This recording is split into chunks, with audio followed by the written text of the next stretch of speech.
وہ قرآن کے جو اخلاق تھے وہ سارے کے سارے نبی کریم صلی اللہ علیہ وسلم کی زندگی میں تھے. یعنی کہ نبی کریم صلی اللہ علیہ وسلم جیتا جاگتا ایک نمونہ تھے. قرآن کی ساری جو تعلیم ہے اس کا ایک سمپل، اسی لیے کہتے ہیں نا قرآن میں آتا ہے نا کہ یہ آپ اسوہ حسنہ ہیں، آپ کی زندگی میں اسوہ حسنہ ہے، ٹھیک ہے نا. یعنی کوئی اگر اس تھیری کو اگر پریکٹیکل شکل میں دیکھنا چاہے تو نبی کریم صلی اللہ علیہ وسلم کی زندگی، ان کی احادیث مبارکہ جو ہے وہ ہمیں ہیلپ آؤٹ کرتی ہیں کہ وہی کو ہمیں پریکٹس میں کیسے لے کے آنا. ٹھیک ہے، تو یہ آپ نے تھوڑا سا، تو اب آپ کو انشاءاللہ سمجھ آ گئی ہوگی کہ قرآن کو پڑھنا کتنا ضروری ہے. آپ کو یہ بھی سمجھ میں آ گئی ہوگی کہ دورہ قرآن کرنا کیوں ضروری ہے. چلیں یہ بھی اس کو بھی دورہ قرآن نبی کریم صلی اللہ علیہ وسلم کی سنت تھی، وہ جو وہ ہر رمضان میں کیا کرتے تھے حضرت جبریل امین علیہ السلام کے ساتھ. اور ایک طرح سے ان کا جیسے کہتے ہیں نا کہ آپس میں دورہ، یعنی وہ بھی سناتے تھے اور یہ بھی سناتے تھے، اس طرح سے تھے.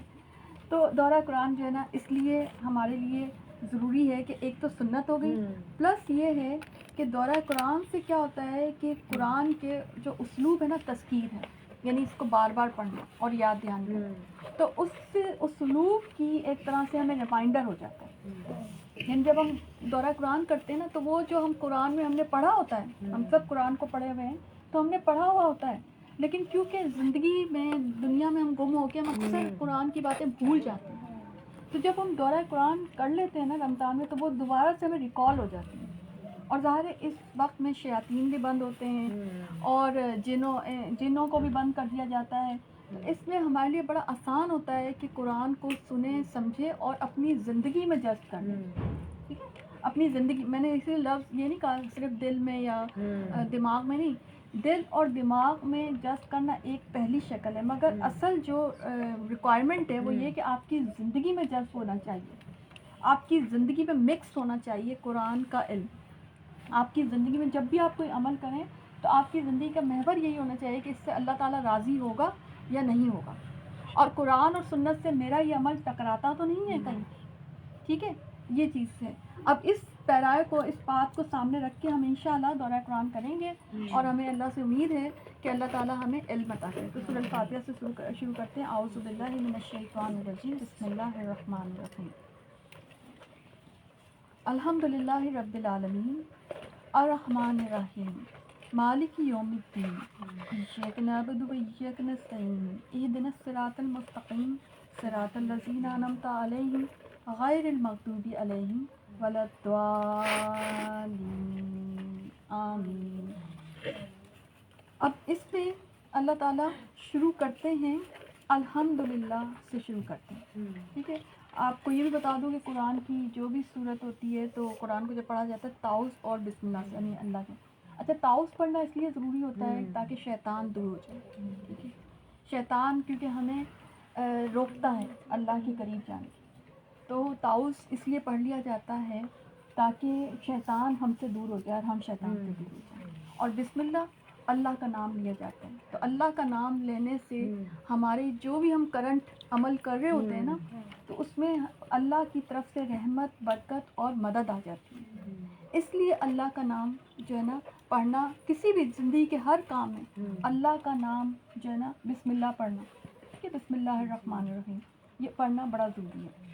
تو اسٹارٹ ہوتا ہے الحمد سے قرآن، اور اس کا مطلب کیا ہے؟ تمام تر تعریف، تمام تر شکر. کس کے لیے؟ للہ رب العالمین، اس رب کے لیے جو کہ رب العالمین ہے. عالم بذات خود بھی ایک جمع ہی ہے، مگر عالمین کہہ کے اس طرح سے ہمیں اتنا بڑی ایک ہمیں دیا گیا ہے کہ کائنات بہت بڑی ہے، کائنات ایک بہت واسٹ ہے، اور آپ دیکھیں کائنات کو ابھی تک ایکسپلور نہیں کیا جا سکا. تو یہ بھی ایک بات ہے کہ کائنات اس قدر بڑی ہے کہ اس کو ایکسپلور نہیں کیا جا سکتا، انسان اس کو ایکسپلور کر ہی نہیں سکتا. اللہ تعالیٰ کی کائنات اتنی زیادہ بڑی ہے.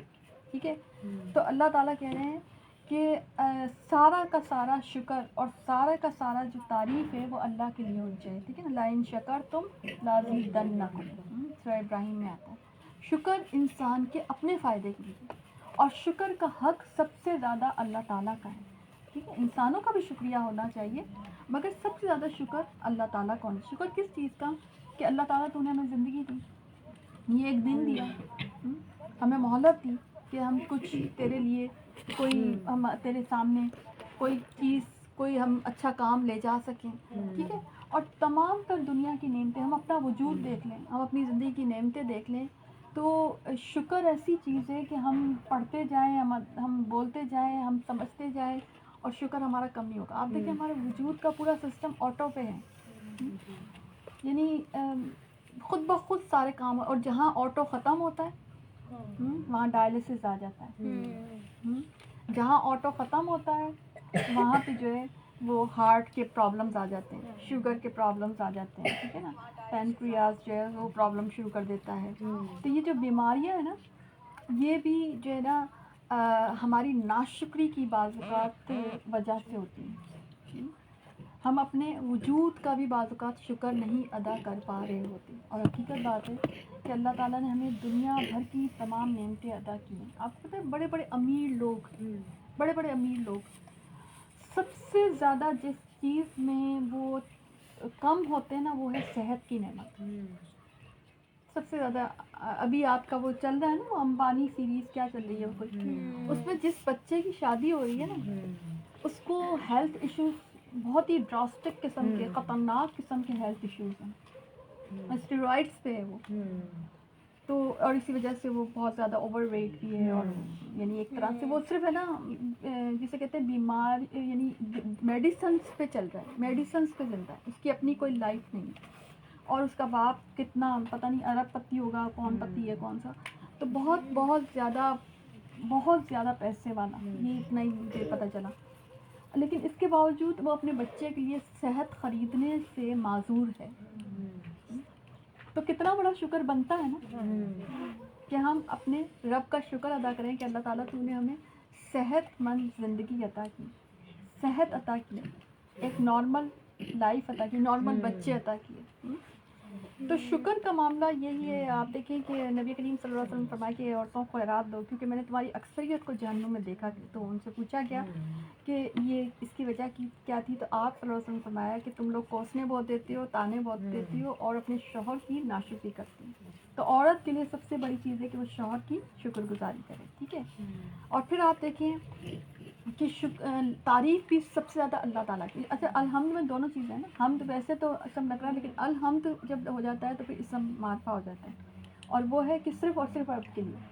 تو ہمیں اللہ کی سب سے زیادہ تعریف کرنی چاہیے، ٹھیک ہے نا. اللہ کا اچھا اللہ کی تعریف کیا ہے؟ ایک تو تسبیح ہے، پلس یہ کہ اللہ تعالیٰ کی کائنات، اللہ تعالیٰ نے اللہ جمیل یحب الجمال، اللہ بڑا خوبصورت رب ہے، بہت ہی جسے کہتے ہیں ذوالجلال اور پیارا بادشاہ رب ہے، ٹھیک ہے نا. تو اس کو گاہے بگاہے اس کی اس جو ہے بادشاہت، اس کی خوبصورتی، اس کی بہترین صرف ایک حصہ ابھی دنیا میں اتارا ہے، جس کی اتنی برکت ہے کہ تمام تر جو ہے لوگ، ایون جانور بھی اپنے بچوں سے ارد گرد محبت کرتے ہیں. لوگوں کے اندر ایک دوسرے کی رحمت اور محبت اور ہمدردی اور مودت کا جذبہ جو ہے نا، وہ اسی ایک جو رحمت کا جذبہ اللہ تعالیٰ نے دنیا میں ایک ٹپکایا ہے نا، ایک بوند کی شکل میں، اس کی وجہ سے ہے. اور ابھی 99 تو باقی ہیں. ابھی اوقات چیزوں کے فرعون بن جاتے ہیں، میں اس کو مالک تو نہیں کہوں گی، فرعون بن جاتے ہیں. تو اللہ تعالیٰ نے قیامت کا دن جو ہے نا رد کر دیتے ہیں، ٹھیک ہے نا. یہ آیت بڑی خوبصورت جو ہے نا وہ آیت ہے، بخاری کے ہیں، ٹھیک ہے، بندے کے ہیں، ٹھیک ہے. تو اس میں اب کل آتا ہے نا لفظ کہ عبادت کے معنی کسی کی رضا کے لیے انتہائی تذلل اور عاجزی اور کمال خشوع کا اظہار کرنا، ٹھیک ہے. شرع میں عبادت کمال درجے کی محبت، عجز و انکساری اور خوف سے عبارت ہے، ٹھیک ہے. اسلام میں عبادت اللہ کے سوا کسی کو جائز نہیں، اور ساتھ ہی استعانت بھی کسی اور سے جائز نہیں. استعانت کیا؟ مدد حاصل کرنا، ٹھیک ہے. یعنی کہ عبادت بھی اسی سے کی جائے گی. یہ آپ کو پتہ ہے آیت بہت بڑی آیت ہے، ایاک نعبد و ایاک نستعین. اے رب ہم صرف تیری عبادت کرتے ہیں اور تجھی سے مدد مانگتے ہیں، ٹھیک ہے نا. اور آپ دیکھیں اس مقام پر پہنچ کر غائب کے صیغوں سے مخاطب کی طرف جو ہے نا محبت ہو گئی ہے، ٹھیک ہے نا. یعنی بندہ اپنے رب کی حمد و ثنا بیان کرتے کرتے گویا کہ اس کے قریب ہی پہنچ گیا، اس کے سامنے حاضر ہی ہو گیا، ٹھیک ہے نا. حاضر کا صیغہ لگا دیا، ایاک نعبد، ہم صرف تیری عبادت کرتے ہیں اور تجھی سے مدد مانگتے ہیں. یعنی عبادت میں یاد رکھیں کہ میں نے جو آپ کو شروع میں کہا نا کہ تمام پیری فقیری ختم ہو گئی. یعنی اگر ہمیں کسی چیز کی اس دنیا میں ضرورت پیش آئے گی، یہ دنیا ایک سفر ہے نا، ٹھیک ہے، آپ کو پتہ ہے یہ بھی قرآن بھی ایک سفر ہے، ٹھیک ہے نا. تو آپ کو جب آپ شروع میں ہوتے ہیں، مطلب مجھے ایسے محسوس ہوتا ہے کہ قرآن ایک سفر ہے نا. یعنی آپ قرآن پڑھتے پڑھتے اس کی مطلب اللہ کی محبت کی، اللہ کی معرفت کی ایک سیڑھیاں جو ہے نا وہ عبور کر رہے ہوتے ہیں، ٹھیک ہے نا. آہستہ آہستہ آگے آپ بڑھتے چلے جاتے ہیں، ٹھیک ہے. تو مطلب آپ عبادت اللہ کے سوا نہیں کر سکتے، کسی کی استعانت یعنی مدد بھی آپ کسی سے نہیں مانگ سکتے. کوئی پیالے نہیں اٹھا سکتے، کسی کے دربار پہ کسی کے در پہ جا کے آپ کوئی دعا نہیں مانگ سکتے، کسی درگاہ پہ جا کے آپ دعا نہیں مانگ سکتے، کسی فوت شدہ سے آپ کچھ مانگ نہیں سکتے. ایون انسانوں زندوں سے بھی آپ کچھ نہیں مانگ سکتے. زندوں سے صرف آپ کا اتنا رابطہ ہو سکتا ہے کہ آپ ان سے دعا کے لیے کہہ سکتے ہیں کہ بھائی ہمارے لیے دعا کرنا. وہ بھی یہ کانسیپٹ ذہن میں رکھ کر اسلام کا کہ غائب کے لیے کوئی دعا مانگی جاتی ہے تو وہ دعا اللہ تعالیٰ قبول کرتا ہے، فرشتے بھی اس کے لیے ویسی ہی دعا کرتا ہے. تو یہ کانسیپٹ اگر آپ ذہن میں رکھیں، لیکن آپ کے دل میں یہ آپ کا عقیدہ کلیئر ہونا چاہیے توحید کا کہ اس وقت جب آپ کسی کو کہہ رہے ہو تو اس میں یہ عنصر پیش نہیں آنا چاہیے کہ یہ اس کی دعا کوئی قبول ہو جائے گی. نہیں، دعا کا یہ ہے کہ اللہ تعالیٰ دعا کے معاملے میں اللہ تعالیٰ کہتا ہے کہ دعا سبھی کی قبول کر لیتا ہے، ٹھیک ہے نا. تو استعانت بھی اللہ سے ہی جائز ہے اور عبدیت بھی اللہ سے ہی جائز ہے، ٹھیک ہے. اور پھر آپ دیکھیں کہ دعا جب مانگی جا رہی ہے تو کتنی خوبصورت دعا کہ اہدنا الصراط المستقیم، ہمیں سیدھی اور سچی راہ دکھا اللہ تعالیٰ، ٹھیک ہے. اور یہ سیدھی راہ نہ تو ہم حواس خمسہ سے حاصل کر سکتے ہیں، نہ ہی عقل ذہانت سے حاصل کر سکتے ہیں، بلکہ یہ سیدھی راہ دین اسلام ہے جو محمد صلی اللہ علیہ وسلم نے ہمارے سامنے پیش کیا اور قرآن اور سنت میں جو محفوظ ہے. اور یہ سیدھی راہ جو ہے وہ آپ کو صرف اور صرف قرآن پڑھنے سے اور حدیث پڑھنے سے ہی حاصل ہو سکتی ہے. یہ آپ کو کہیں اور سے حاصل نہیں ہو سکتی. یہ وہ راستہ ہے، ٹھیک ہے نا. اور یہ وہ راستہ ہے جو سیدھا اللہ کی طرف لے کے جاتا ہے. یعنی سیدھی راہ کیا ہے کہ جو آپ کو اللہ کی رضا کی طرف لے کے جاتا ہے، جنت کی طرف لے کے جاتا ہے اور آپ کو اللہ کے ہاں آخرت میں سرخرو کروا دیتا ہے. سیدھا راستہ، وہ سیدھا راستہ، سبحان اللہ. کتنی بڑی بات ہے نا کہ یعنی آپ دیکھیں نبی کریم صلی اللہ علیہ وسلم نے اس کی بڑی خوبصورت تمثیلی انداز میں بتائی تھی. ایک دفعہ بیٹھے ہوئے تھے تو ایک سیدھا راستہ، ایک سیدھی لائن کھینچی اور پھر اس پہ کچھ آڑی ٹیڑھی لائنیں کھینچی اور کہا کہ سیدھا راستہ تو اللہ کا راستہ ہے، یہ صراط مستقیم، اور یہ جو آڑی ٹیڑھی لائنیں یہ شیطان کی جو ہے نا راستہ. اسی لیے جو چیز مشکوک کر دے، جو چیز شبہ میں ڈال دے، حضرت علی کیا کہتے تھے کہ اس کو چھوڑ دو، ٹھیک ہے نا. جو سیدھا معاملہ ہو اس کو ایکسیپٹ کر لو، ٹھیک ہے. پھر آگے اس کا ایکسپلین بھی کیا، صراط الذین انعمت علیہم غیر المغضوب علیہم ولا الضالین. وہ سیدھا راستہ کون سا راستہ ہوگا، اس کی ایکسپلینیشن بھی آگے. کیا ہوگا؟ انبیاء کا راستہ، صالحین کا راستہ، صحابہ کرام کا راستہ، شہداء کا راستہ، صدیقین کا راستہ، ٹھیک ہے، اچھے لوگوں کا راستہ، ٹھیک ہے. اب ہم سب اپنی اپنی کمپنیز دیکھ لیں، ہم سب اپنی اپنی جو ہے نا مرغوبیت دیکھ لیں کہ ہم کس سے مرغوب ہوتے ہیں. آیا ہم وہ کیا کہتے ہیں، امبانی نام تھا نا اس کا، جو بھی پورا نام کیا ہم امبانی سے مرغوب ہوتے ہیں؟ کیونکہ آج کل تو ابھی میں نے بھی سوشل میڈیا پہ انفیکٹ خود ہی آ جاتی ہیں اتنی، شاید کوئی وائرل کی چیز تھی اس کی کہ آپ اسکرال کرو تو خود ہی سامنے چیزیں آتی ہیں. جی پتہ چلا کہ امبانی سے بڑے لوگ امپریس ہو رہے ہیں. تو میں یہ سوچ رہی کہ یہ امپریس یعنی وہ ہندو ہے، مطلب کتنی بھی دولت دے دی گئی اس کو، مگر آپ اس کے عقیدے کو دیکھیں گے نا، اس کے جب شرک کو دیکھیں گے، جب آپ اس کی مطلب عقیدے کو دیکھیں گے تو اس میں مرغوبیت ہماری کیسی ہے، ہم جیسوں کو مرغوبیت کہاں زیب دے سکتے. دنیا کا معاملہ دیکھ کر اور خوش ہو رہے لوگ، اور وہ شاید شادی کوئی چل رہی ہے اس کے بیٹے کی، تو وہ شادی کی ایونٹس اور کس طرح سے، اور لوگ اس کو بہت بڑا سمجھ رہے ہیں کہ جس کے پاس اتنا دولت ہے، اتنا پیسہ ہے، تو وہ اس طرح کر رہے ہیں. پتہ نہیں کتنی ڈشز اور کیا، وہ سب اسراف جو معاملہ چل رہا ہے. اسلام تو اس کی کوئی گنجائش دیتا ہی نہیں آپ کو. یعنی ہم کس لیول پہ چلے گئے ہیں کہ ہم اگلے بندے کے پیسے سے امپریس ہو رہے ہیں، مگر ساتھ ہی ساتھ اس کا جو عقیدہ ہے، جو وہ اس کے ہندوازم سے عبرت نہیں پکڑ رہے. یعنی اس کے عقیدے سے عبرت پکڑنا چاہیے نا. کہ جتنا بھی کچھ ہے مگر یہ اپنی زندگی میں اپنے ہی بچے کو ایک ہیلدی لائف نہیں دے سکتا، یعنی عبرت کی جائے بیسیکلی. اور کتنا بھی پیسہ ہے یہ سب کا سب، اس سب کے باوجود وہ اپنے لیے جنت نہیں خرید سکتا. اس دنیا میں کام شاید آ جائے اس کے، مگر اس دنیا میں تو نہیں کام آئے گا. استغفر اللہ. تو ہم سب اپنی اپنی مروبی، کیونکہ آج کے مسلمان کی بہت بڑی کمزوری ہے کہ وہ پیسے سے مروب ہو جاتا ہے، اور وہ جو ہے غیر اغیار سے جسے کہتے ہیں مروب ہو جاتا ہے، اغیار سے مروب ہو جاتا ہے. یہ جو ہے نا بہت بڑا معاملہ ہے. تو ہم سب یہ دیکھ لیں کہ ہم کس سے مرغوب ہوتے ہیں، اور ہمارے جو ہے نا رول ماڈلز کون ہیں.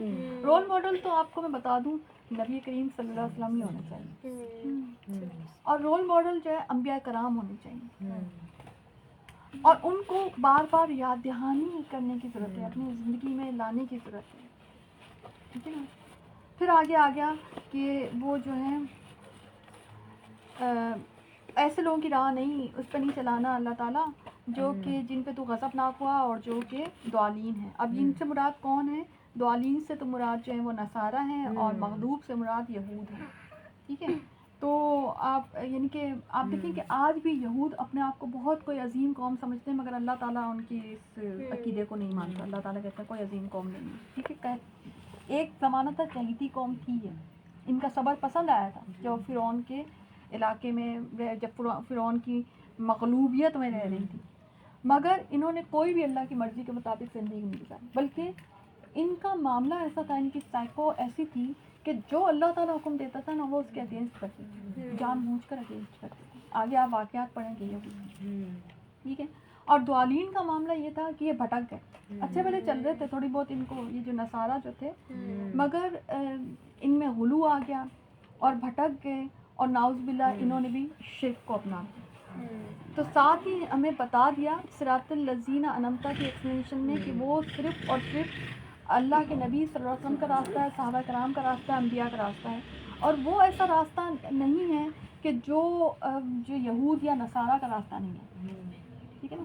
اچھا یہود و نصارہ ویسے چاہتے ہیں کہ ہم ان کے ریلیجن کو اڈاپٹ کریں، اس لیے وہ گلوبل ولیج بن گئی نا آج کی دنیا. تو وہ اپنے کلچر کو، اب وہ ان کو پتہ ہے کہ دین تو وہ ایسے داخل نہیں کر سکتے، تو انہوں نے اسٹریٹجی اپنی چینج کی. وہ کیا کرتے ہیں کہ اپنے کلچر کو پروموٹ کر دیں، اور وہ چاہتے ہیں کہ ہمارا کلچر اسلام میں داخل ہو جائے.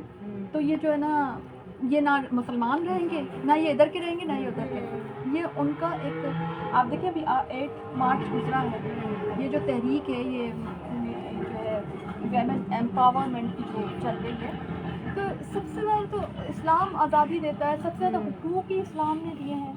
یہ تو خود بیچارے پریشان ہوئے ہیں. آپ ان مغرب میں جا کے دیکھیں تو یہ تو خود چاہتے ہیں کہ کسی طرح سے یہ جو آزاد ہو گئی ہیں ہماری خواتین، ان کو گھروں کے اندر بھیجو کیونکہ ہماری نسلیں بگڑ رہی ہیں.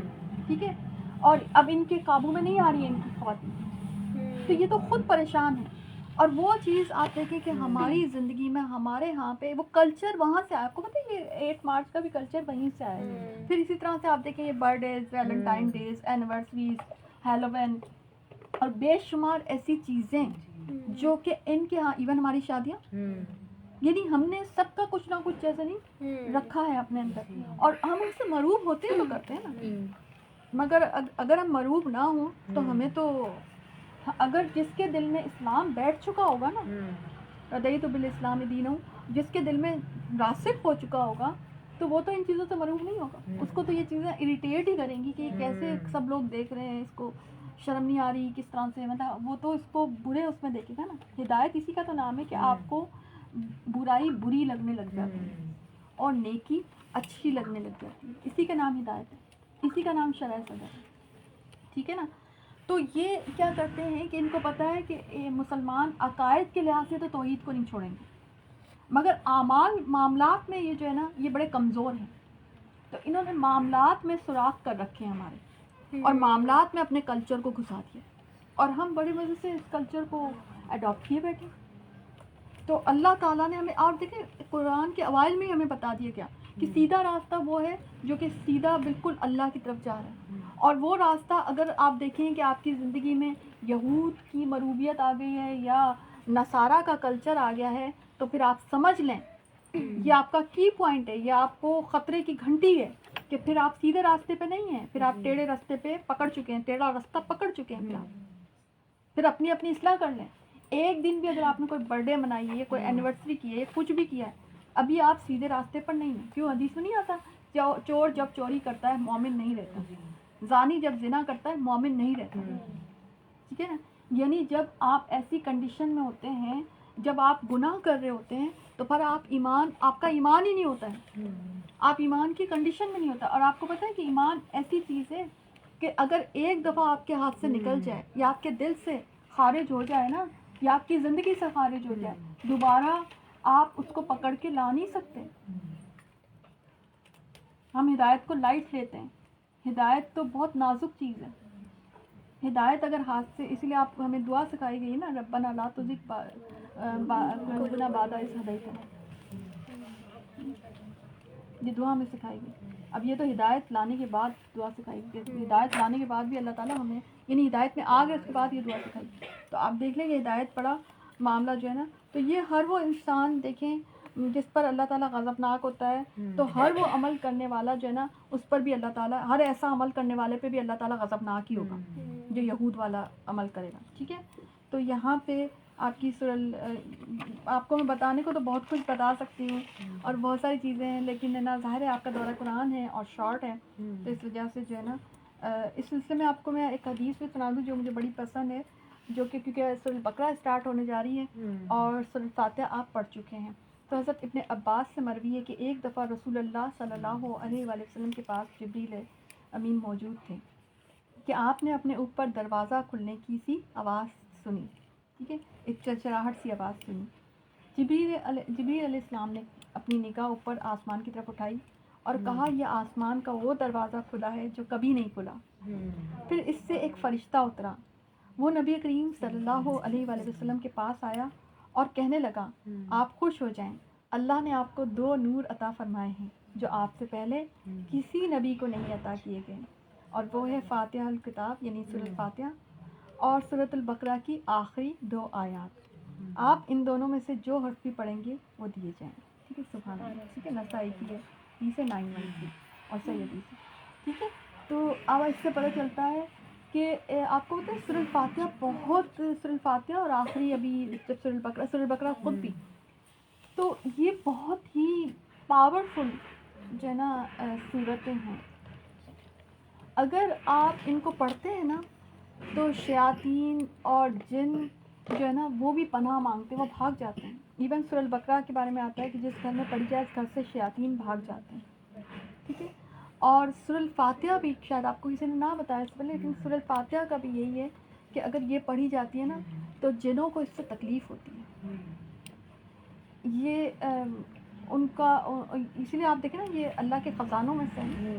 تو اور اسی طرح سے آیت الکرسی کا معاملہ بھی ہے, تو یہ آپ کو اپنے روزمرہ کے اذکار میں شامل کرنا چاہیے. ٹھیک ہے. اچھا, سورۃ البقرہ پہ اب آپ آ جاتے ہیں, تھوڑا سا فاسٹ ظاہر ہے ہم جا رہے ہیں.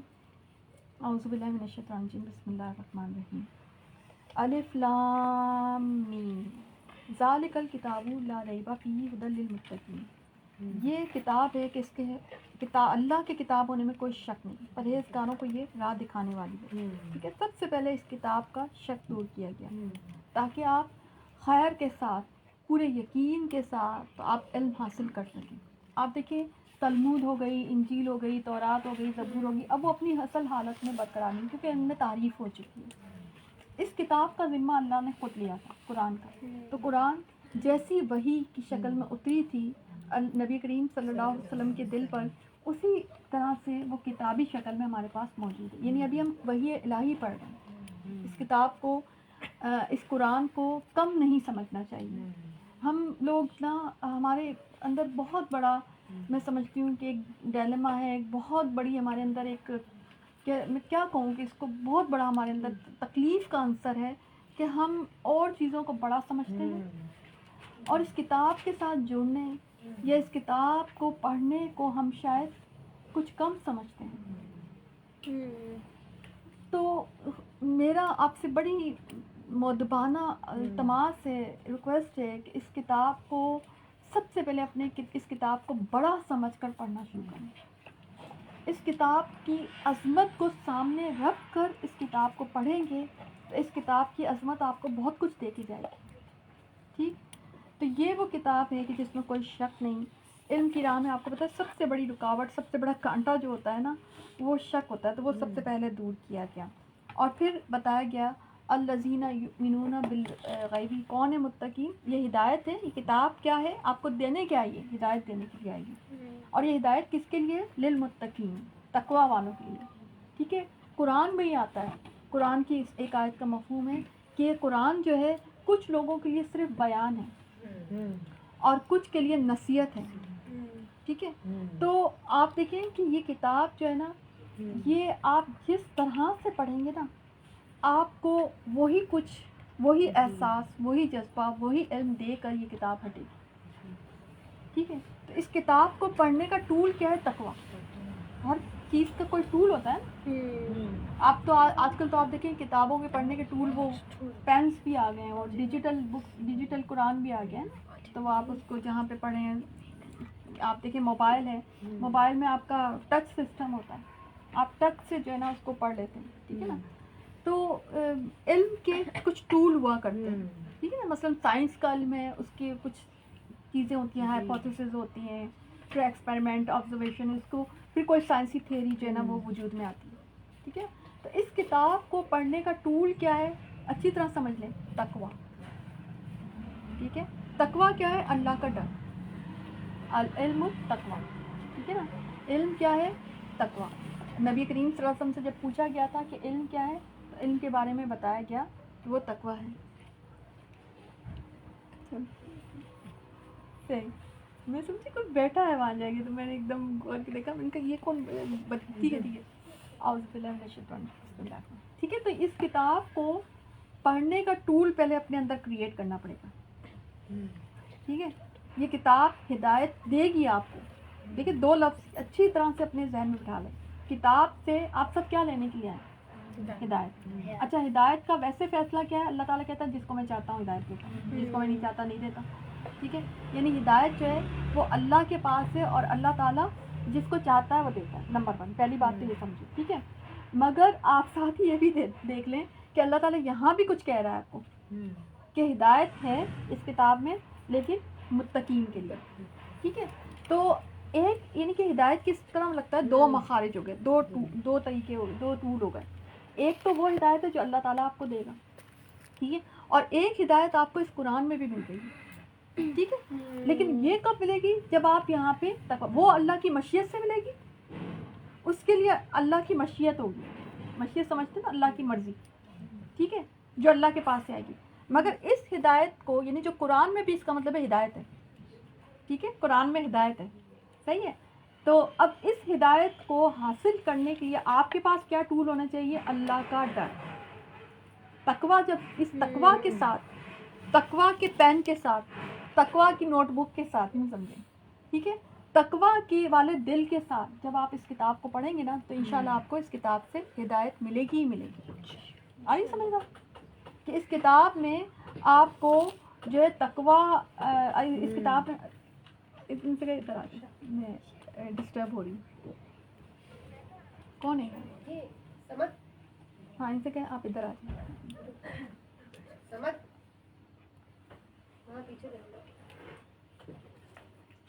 ہاں بیٹا, آپ یہاں سامنے, سب سامنے آ کے بیٹھ جائیں. ٹھیک ہے, کیونکہ وہ شور ہو رہا ہے آواز سے, پھر میں وہ نا, آپ کو پتہ ہے کہ قرآن کا اسلوب ہے کہ جب قرآن پڑھا جائے تو خاموشی سے اس کو سنو.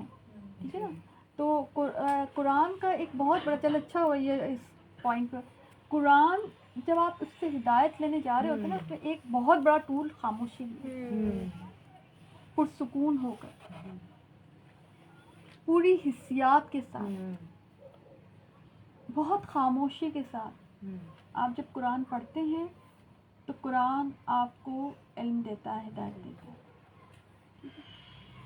اگر آپ اس میں شور ڈالتے ہیں نا, یا اس میں آپ کوئی آواز کا معاملہ ہوتا ہے نا, تو کوئی لنک ہوتا ہوگا. آپ دیکھیں غار حرا میں نبی کریم صلی اللہ علیہ وسلم جایا کرتے تھے خاموشی کے ساتھ وہاں پر جو عبادت کرنے کے لیے, اور وہیں پر وہی اتری تھی, پہلی وہی تو وہیں اتری تھی.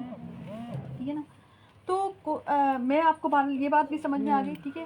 تو قرآن حاصل کرنے کا, قرآن کا علم حاصل کرنے کا یہ بھی بہت ضروری ہے کہ ہمیں نا خاموشی کے ساتھ جو ہے نا اس کو پڑھیں اور سنیں, اور خاموشی یہ بھی ہو کہ آپ کے دل کی بھی خاموشی, دل کو متوجہ کریں اس کی طرف, دل میں اور چیزیں نہ بس رہی ہیں, دل کو متوجہ تو کر ہی سکتے ہیں نا ہم لوگ, ٹھیک ہے نا. تو یہ قرآن ہدایت ہے کس کے لیے؟ تقویٰ والوں کے لیے, اللہ سے جو ڈرتا ہوگا, ٹھیک ہے. اچھا, اللہ کا ڈر کا حق کیا ہے؟ کہ صرف اللہ سے ڈرا جائے, ٹھیک ہے نا, اور اس کی اطاعت کی جائے. حضرت عبداللہ بن مسعود کہتے ہیں اللہ سے ڈرنے کا حق یہ ہے کہ اس کی اطاعت کی جائے, اسے یاد رکھا جائے اور اسے بھولا نہ جائے, اس کا شکر ادا کیا جائے اور کفر نہ کیا جائے, اور اللہ کے سوا کسی سے نہ ڈرا جائے, یعنی اللہ کے مقابلے پر بھی کسی سے نہ ڈرا جائے. تو جو شخص ایسی زندگی گزارتا ہے نا, تو پھر جو ہے نا اللہ تعالیٰ اس سے راضی ہوتے ہیں, ٹھیک ہے. تو سمجھ میں آئی اب کیسے ملے گی ہدایت؟ کیسے ملے گی ہدایت؟ اللہ کے ڈر سے, خاموشی سے. دو چیزیں, ٹولز کیا ہوں گے ہمیں؟ قرآن ہم حاصل کرنے, قرآن کا علم ہم چاہتے ہیں کہ حاصل ہو, علم ہمیں حاصل ہو, لیکن اس کے لیے ہمیں کیا کرنا ہوگا کہ اپنے اندر جو ہے نا اللہ کا خوف ڈالنا ہوگا, ٹھیک ہے نا. اچھا, اللہ کا خوف کے لیے سب سے بہترین تسبیح بتاؤں, استغفر اللہ, شعور کے ساتھ. اگر آپ استغفر اللہ شعور کے ساتھ پڑھیں گے نا تو انشاءاللہ اللہ تعالیٰ آپ کو جو ہے نا اللہ تعالیٰ آپ کے اندر تقویٰ جو ہے نا فٹ کرنا شروع کرے گا, ٹھیک ہے. فٹنگ ہوتی ہے نا, تو تقویٰ جو ہے نا بڑا ضروری ہے, ٹھیک ہے. یہ شروع کی چیز ہے, یہ سمجھ لیں. اب آ جاتا ہے کہ کون ہے متقین؟ الذین یؤمنون بالغیب ویقیمون الصلاۃ ومما رزقناہم ينفقون والذین یؤمنون بما انزل الیک وما انزل من قبلک وبالآخرۃ ہم یوقنون اولئک علی ھدی من ربہم واولئک ھم المفلحون. یہ ہے متقین. کون ہے متقین؟ سب سے پہلے یہ تو ان کی صفت ہے کہ وہ غیب پر ایمان لاتے ہیں. اب ہمارے لیے تو سب سے پہلے رب تعالیٰ ہی غیب ہے, کہ جن کی ہم عبادت کرتے ہیں اور وہ غیب ہیں, وہ ہمیں نظر نہیں آتے, ہاں ان کی نشانیاں نظر آتی ہیں, ٹھیک ہے نا, صحیح. پھر آپ دیکھیں جنت, دوزخ, ملائکہ, عذاب قبر, قبر کے سارے معاملات, روح کے سارے معاملات, کیسے انسان پیدا ہوتا ہے, کدھر جاتا ہے اور کہاں سے آتا ہے, یعنی نئی اب دیکھیں روح آتی کہاں سے نا, تو سب چیزیں ہمارے لیے غیب میں. محشر میں کیا ہوگا, فرشتوں کے معاملات, سب چیزیں غیب ہیں. انبیاء ہمارے لیے تو آپ دیکھیں نبی کریم صلی اللہ علیہ وسلم بھی غیب ہیں, ان کو بھی ہم نے ویسے نہیں دیکھا, احادیث مبارکہ سے ہی ہم نے ان کو پڑھا یا سمجھا. تو سب سے پہلے جو متقین کی صفات بتائی ہے نا وہ غیب پر ایمان لانا, اور غیب وہ جو اللہ تعالیٰ نے غیب بتایا, ٹھیک ہے. جن بھی اس میں آ جاتے ہیں, شیاطین بھی اس میں آ جاتے ہیں. بہت سے لوگ کہتے ہیں نا ہم تو جادو پہ یقین نہیں کرتے, ہم تو جن پہ یقین نہیں رکھتے. نہیں, اللہ نے بتایا یہ بھی مخلوق ہے. ہاں, جادو صرف اللہ کی مشیت سے ہوتا ہے, اللہ تعالیٰ کی مرضی نہ ہو تو نہیں ہوتا. ڈرنا نہیں چاہیے, ٹھیک ہے. سمجھ آ رہی بات؟ اور کیا غیب میں, اور کیا چیزیں؟ حساب کتاب ہمارا غیب میں, ہماری تقدیر غیب میں, شیطان غیب میں, نظر نہیں آتا مگر ہے. جنت دوزخ کے سارے معاملات غیب ہیں, ٹھیک ہے نا, صحیح. تو وہ سب غیب پر ایمان لانا ہے, تب آپ متقی بنیں گے. اب وہ چیزیں کرنی ہیں, وہ کوالٹیز اڈاپٹ کرنی ہیں جو آپ کو تقویٰ کی طرف لے کے جائیں. پھر جب آپ تقویٰ کی طرف چلے جائیں گے تو پھر آپ ہدایت کی طرف چلے جائیں گے, ٹھیک ہے. آئیے سمجھ میں آپ کو, ایسے تھیراپی ہو رہی ہے نا آپ کی. اور کیا کرتے ہیں؟ وہ نماز کو قائم کرتے ہیں اور ہمارے دیے ہوئے مال میں سے خرچ کرتے ہیں. یہ ان کی صفات آ رہی ہیں, ٹھیک ہے. نماز ادا کرتے ہیں, وقت پر نماز ادا کرتے ہیں, پورے خشوع و خضوع سے ادا کرتے ہیں, ٹھیک ہے. یعنی اولین حیثیت میں نماز ادا کرتے ہیں, یعنی کہ نماز کا ٹائم ہو گیا اور ہم کہہ رہے ہیں بعد میں, نہیں. نماز تو اولین ہے, اور نماز ادا ضرور کرتے ہیں, 5 وقت کی نماز ادا کرتے ہیں, پلس نوافل کا بھی اہتمام کرنے کی کوشش کرتے ہیں, اور ہمارے دیے ہوئے مال سے خرچ کرتے ہیں. صدقہ, فرض صدقہ بھی کرتے ہیں یعنی زکوٰۃ کی, اور ویسے صدقہ بھی کرتے ہیں نوافل کی, ٹھیک ہے. تو آپ کیا ہوں گے؟ تقویٰ. اب یہ آپ تقویٰ بننے کی طرف, آپ کو تقویٰ بننے کی آپ کی یعنی کہ یہ سیڑھیاں ہیں. اگر آپ چاہتے ہیں نا تقویٰ آئے آپ کے اندر, متقی بنے, ٹھیک ہے, تو آپ کو کیا کرنا ہوگا؟ سب سے پہلے تو غیب پر ایمان لانا ہوگا, اس کے بعد آپ کو نماز ادا کرنی ہے, اس کے بعد ہمیں صدقہ کرنا ہے. اور جو لوگ ایمان لاتے ہیں اس پر جو آپ کی طرف اتارا گیا راستے, یعنی کہ قرآن پر ایمان لانا, اور پھر پہلی کتابوں پہ ایمان لانا اور وہ آخرت پر بھی یقین رکھتے ہیں. یہی لوگ اپنے رب کی طرف سے ہدایت پر ہیں. وَأُولَٰئِکَ هُمُ الْمُفْلِحُونَ. اللہ تعالیٰ کہتے ہیں یہ جو ہے نا مفلح ہیں, یہ لوگ کامیاب لوگ ہیں. ٹھیک ہے, وہ جو کفر پر ہیں یا شرک پہ ہیں لیکن ان کو دنیا کی کچھ چیزیں دے دی گئی ہیں, ہماری نظر ان پہ ٹھہرتی ہے, ہم سمجھتے ہیں وہ کامیاب ہیں, مگر اللہ کی نظر میں وہ کامیاب نہیں ہے, کیونکہ مچھر کے پر کے برابر بھی اس دنیا کی حیثیت اللہ کی نظر میں نہیں ہے. ٹھیک ہے, ایک سیارہ ہے, ایک نام, ایک بالکل آپ دیکھیں تھوڑا سا دور جا کے دیکھیں, ایک ذرا سا نقطے جتنا سیارہ ہے جس پہ اللہ تعالیٰ نے کچھ ان کے ایکسپیریمنٹس, ہماری شکل میں کچھ ایکسپیریمنٹس اللہ کے ہیں. اللہ تعالیٰ نے بس انسان بنا دیے, مٹی کے پتلے, اس میں روح ڈال دیے اور وہ نا چل پھر رہے ہیں. اللہ تعالیٰ ان کو آبزرو کر رہا ہے اور ہم اپنے تئیں پتہ نہیں اپنے آپ کو کیا سمجھتے ہیں. ہماری حیثیت کچھ بھی نہیں. ٹھیک ہے, تو ہماری بالکل کوئی حیثیت نہیں. اور میں پھر بھی سوچتی ہوں کہ نا پھر بھی اللہ تعالیٰ نے ہمارے لیے جنت بھی رکھی ہے. یعنی ذوالجلال والاکرام کتنا پیارا ہے نا, کہ ہمیں توفیق بھی, اگر نیکی کی جو بھی چیزیں اچھے کاموں کی توفیق تو وہی دیتا ہے, اس کے باوجود اللہ تعالیٰ نے انعام بھی رکھا.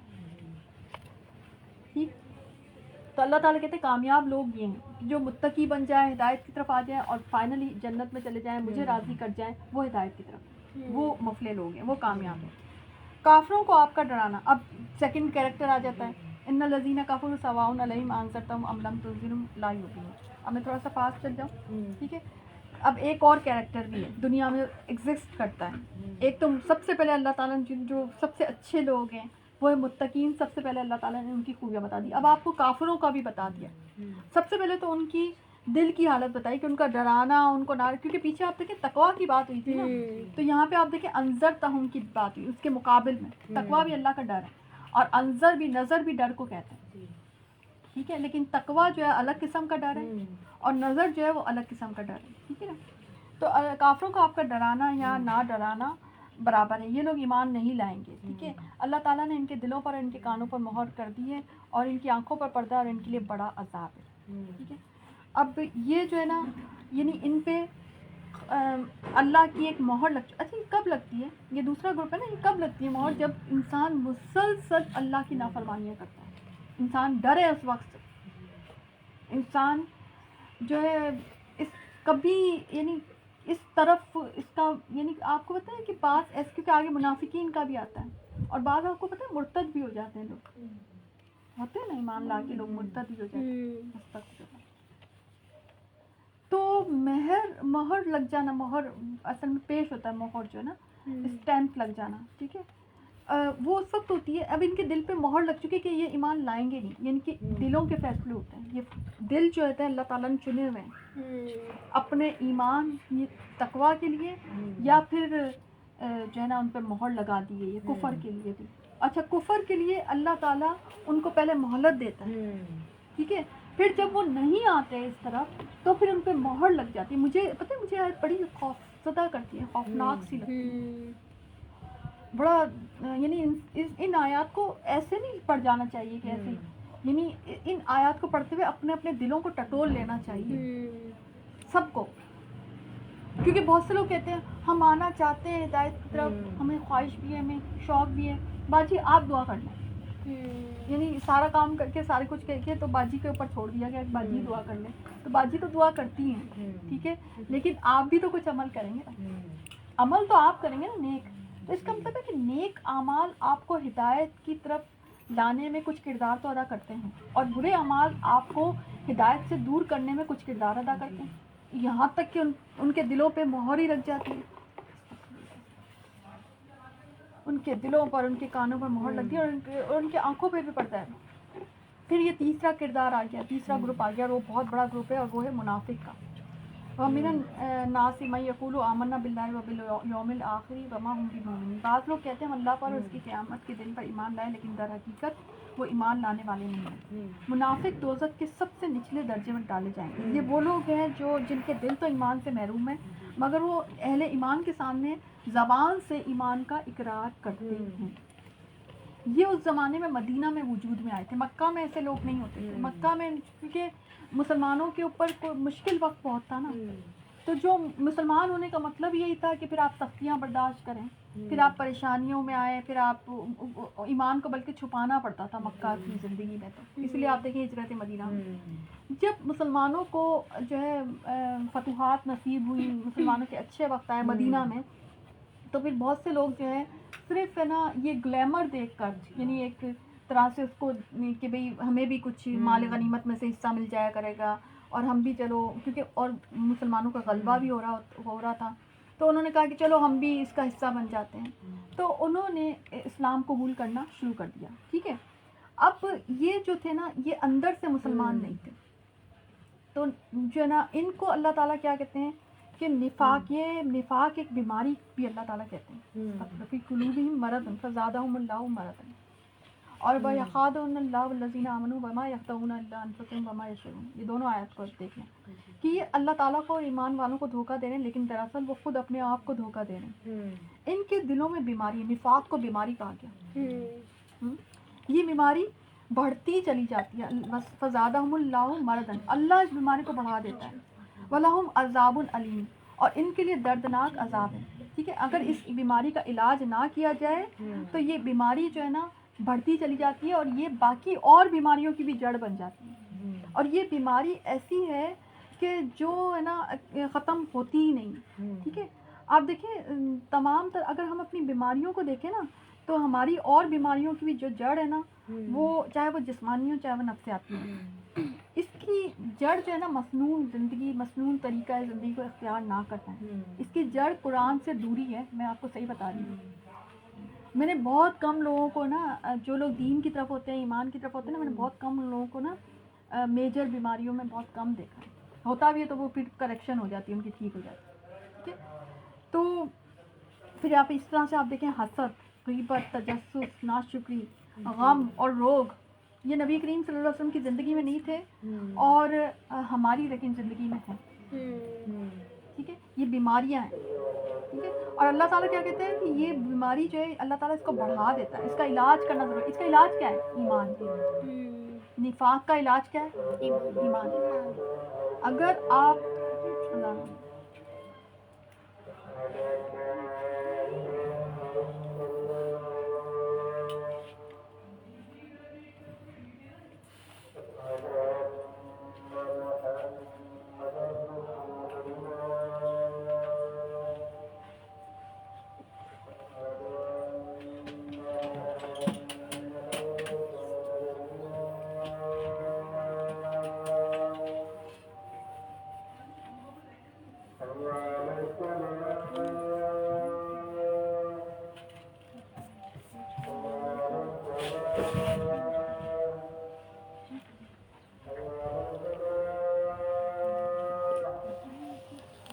اگر پیچھے چادر کم ہو تو چادر بچھا دیں، پیچھے بھی.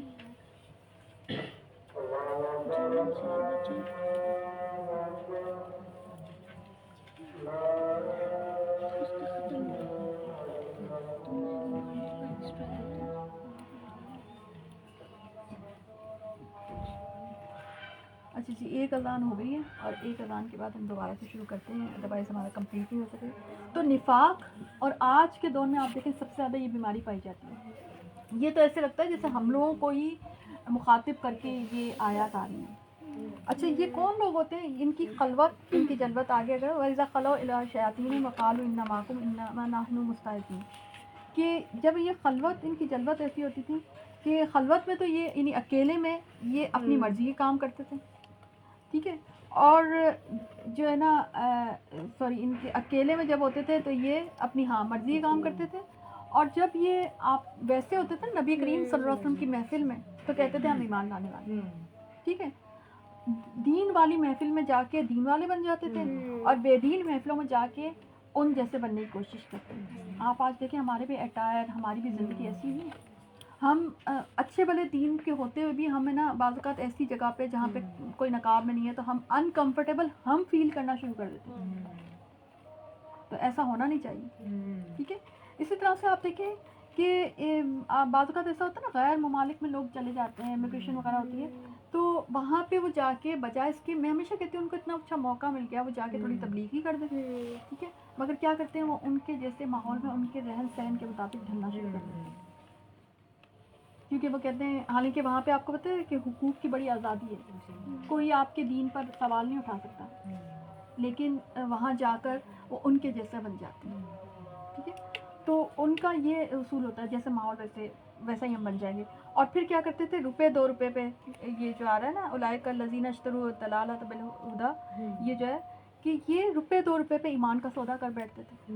اور سب سے بڑی تو بات یہ کہ انہوں نے جنت کے سودے پہ زندگی کا سودا کیا. جنت اچھی بلی ان کی نصیب میں جنت تھی، کیونکہ ایمان کلمہ پڑھ لیا تھا نا ان کو. لیکن کلمہ پڑھنے کے بعد اس سے ایک اور بات بھی پتہ چلتی ہے، کلمہ خالی کافی نہیں ہے جنت میں جانے کے لیے، عمل بھی ضروری ہے. اگر عمل میں نفاق ہے تو آپ کو کلمہ جنت میں لے جا نہیں سکے. نفاق یعنی کہ کلمے کے مطابق اگر ہم عمل نہیں کریں گے تو دیکھیں نا، منافقین کا تو فیصلہ پہلے ہی ہو جائے گا، شفاعت تو پھر بعد میں آئے گی. آپ لوگوں کے ذہن میں شاید یہ بات ہوگی شفاعت ہو جائے گی چلیں جیسے نہیں، آپ کو پتہ ہے کہ احادیث مبارکہ اس بات کی دلالت کرتی ہیں کہ منافقین کو جہنم میں بھیج دیا جائے گا. اور حدیث میں یہاں بھی تک آتا ہے کہ منافقین کو جو ہے نا سجدہ کرنا چاہیں گے اس وقت جب اللہ کو دیکھیں گے، مگر وہ سجدہ کر نہیں سکیں گے، ان کی کمر اکڑ جائے گی. اس لیے اس مغالطے میں نہ رہیں کہ چلے کوئی بات نہیں، ہم یہاں پہ جیسے بھی زندگی گزار لیں، آخر میں بس ہماری شفاعت ہو جائے گی ہم چل جائیں. منافقین کی شفاعت نہیں ہوگی. جو قرآن اور حدیث سے ہمیں پتہ ہی چلتا ہے کہ توحید والوں کی شفاعت ہوگی، منافقین کی شفاعت نہیں ہوگی. تو منافق کون ہوتا ہے؟ جو کلمہ تو کہتا ہے، جو عمل، جو زبان سے تو کہتا ہے میں مسلمان ہوں، لیکن اس کے عمل میں تو اسلام ہے ہی نہیں. استغفر اللہ، بہت سخت آیات ہیں. ان کی مثال ایسی ہے جس نے آگ جلائی، اس کے آس پاس کی چیزیں روشن ہی ہوئی ہیں اسلام کی روشنی میں، اور وہ روشنی میں آئے تھا لیکن وہ ان کے نور کو لے گیا اور ان میں اندھیروں میں چھوڑ گیا. ان کے یہ اچھا والا جو ہے مسلمان ہو گیا تھا، اللہ نے اس کو نور سے بھر دیا تھا، مگر یہ پھر سے جو ہے اپنے آپ کو نفاق میں لے گیا، کفر میں لے گیا. بہرے گونگے اندھے بس وہ اس جب نہیں آتے، یہ آسمانی برسات کی طرح جس میں اندھیریاں گرج گئی. ٹھیک ہے، قریب ہے کہ بجلیاں ان کی آنکھیں اچک لے جائیں جب ان کے لیے روشنی کرتی ہیں. یعنی ان کی اس حرکت پہ اللہ کو اتنا غصہ ہے کہ ان کی سماعت اور بصارت بھی چاہتا ہے اللہ تعالیٰ کی چھین لی جائے. تو اے لوگوں، اپنے رب کی عبادت کرو جس نے تمہیں اور تم سے پہلے لوگوں کو پیدا کیا ہے، یہی تمہارا بچاؤ. یعنی تم اگر تم تقویٰ تمہارا جو ہے نا، یہ لعلکم تتقون، تاکہ تم تقویٰ، تو تمہارا تقویٰ کیا ہے کہ تم اپنے رب کی عبادت کرو. ٹھیک ہے، اسی سے جو ہے نا، یعنی کہ سب چیزیں چھوڑ کر تم اللہ کی طرف آؤ، اللہ کی طرف ہو جاؤ. اللہ جو کہتا ہے نا، اچھا اللہ تعالیٰ جو ہے نا بڑا پاورفل رب ہے. جب آپ رب کے ہو جاتے ہیں نا تو رب آپ کو کسی اور کیا محتاج ہونے نہیں دیتا. یہ آپ ایکسپیرینس کر کے دیکھیں، میرے آبزرویشن، کہ جب آپ، اور اس کو دعا بھی کرتے رہنا چاہیے. جیسے میں بھی ہمیشہ دعا کرتی ہوں کہ اللہ تعالیٰ آپ کو پکڑ لیا ہے، اب اپنے سوا کسی کا محتاج کرنا نہیں. یہ دعا بھی بڑی ہمیں کرتے رہنا چاہیے. مگر ہمیں کیا ہوتا ہے، ہم کیوں نہیں آتے دین کی طرف اکثر و بیشتر عملی شکل میں؟ کیونکہ ہمیں یہ ہوتا ہے لوگ کیا کہیں گے، ہم لوگوں کے بننے چاہتے ہیں نا. تو اللہ تعالیٰ اتنا غیور ہے کہ جو اللہ کا ہو جاتا ہے نا، اللہ تعالیٰ اس کو کسی اور چیز کا محتاج ہونے نہیں دیتا. مگر ہمارے اسی میں کمی ہے نا، ہماری جو ہے نا تقویٰ میں، ہماری توحید میں، ہماری جو ہے نا جسے کہتے ہیں کہ وحدانیت میں کمی ہے، ہماری جو ہے نا حنفیت میں کمی ہے. یوں کہوں گی کہ ہم ہم چاہتے ہیں، ہمارے اندر کیا چل رہا ہوتا ہے، ہماری سائیکالوجی کیا ہوتی ہے. ہم چاہتے ہیں کہ دنیا بھی چلتی رہے اور دین بھی چلتا رہے. ہم کچھ مغلوبہ ٹائپ جو ہے نا، ہم اپنے ٹائپ کا کوئی دین چاہتے ہیں جس میں ہماری دنیا بھی ڈسٹرب نہ ہو اور جس میں ہماری آخرت بھی، بھائی ہمیں آخر میں ہمیں جنت بھی چاہیے. اچھا اللہ کے معاملات ایسے نہیں ہیں. اللہ جو ہے نا کہتا ہے ایک چیز کو چوز کرنا پڑے گا. ہاں، مگر اللہ کی محبت یہ ہے کہ اللہ تعالیٰ کہتا ہے کہ اگر تم دین کو چوز کرو گے دنیا میں تمہیں خود دوں گا. تو یہ زیادہ آسان سودا ہے، کیونکہ دنیا تو ہم بعض اوقات کما کر بھی حاصل نہیں کر پا رہے ہوتے. لیکن اگر ہم دین اگر ہم لے لیتے ہیں تو دنیا اللہ تعالیٰ ویسے ہی جھولی میں ڈال دے گا. وہ حدیث یاد کر لیں کہ جب وہ حدیث بڑی خوبصورت ہے کہ اگر کوئی رب کو اختیار کرتا ہے تو اللہ تعالیٰ اس کو غنی کر دیتا ہے اور دنیا اس کے سامنے فقیر ہو کے آ جاتی ہے. حدیث کا مفہوم ہے. اور اگر کوئی دنیا کے معاملات اختیار کرتا ہے، دنیا کو اختیار کرتا ہے، تو وہ اور غریب ہو جاتا ہے اور اس کے دونوں ہاتھ مشغول ہو جاتے ہیں دنیا میں، مگر پھر بھی اس کی فقیری ختم نہیں ہوتی. ٹھیک ہے نا. تو یہ جو ہے نا یہاں پہ ہے. پھر آگے آپ دیکھ لیں آیت نمبر 25 میں بڑی خوبصورت خوشخبری ہے کہ وہ بشر الذین آمنوا وعملوا الصالحات ان لهم جنات تجری. پانی دے دیا ٹرانسفر کریں. اے ایمان والوں اور نیک عمل کرنے والوں کو ان جنتوں کی خوشخبریاں دو جن کے نیچے نہریں بہ رہی ہیں. جب کبھی وہ پھلوں کا رزق دیے جاتے ہیں یا ہم شکل لائے جاتے ہیں تو کہیں گے کہ یہ وہی ہے جو ہم اس سے پہلے دیے گئے.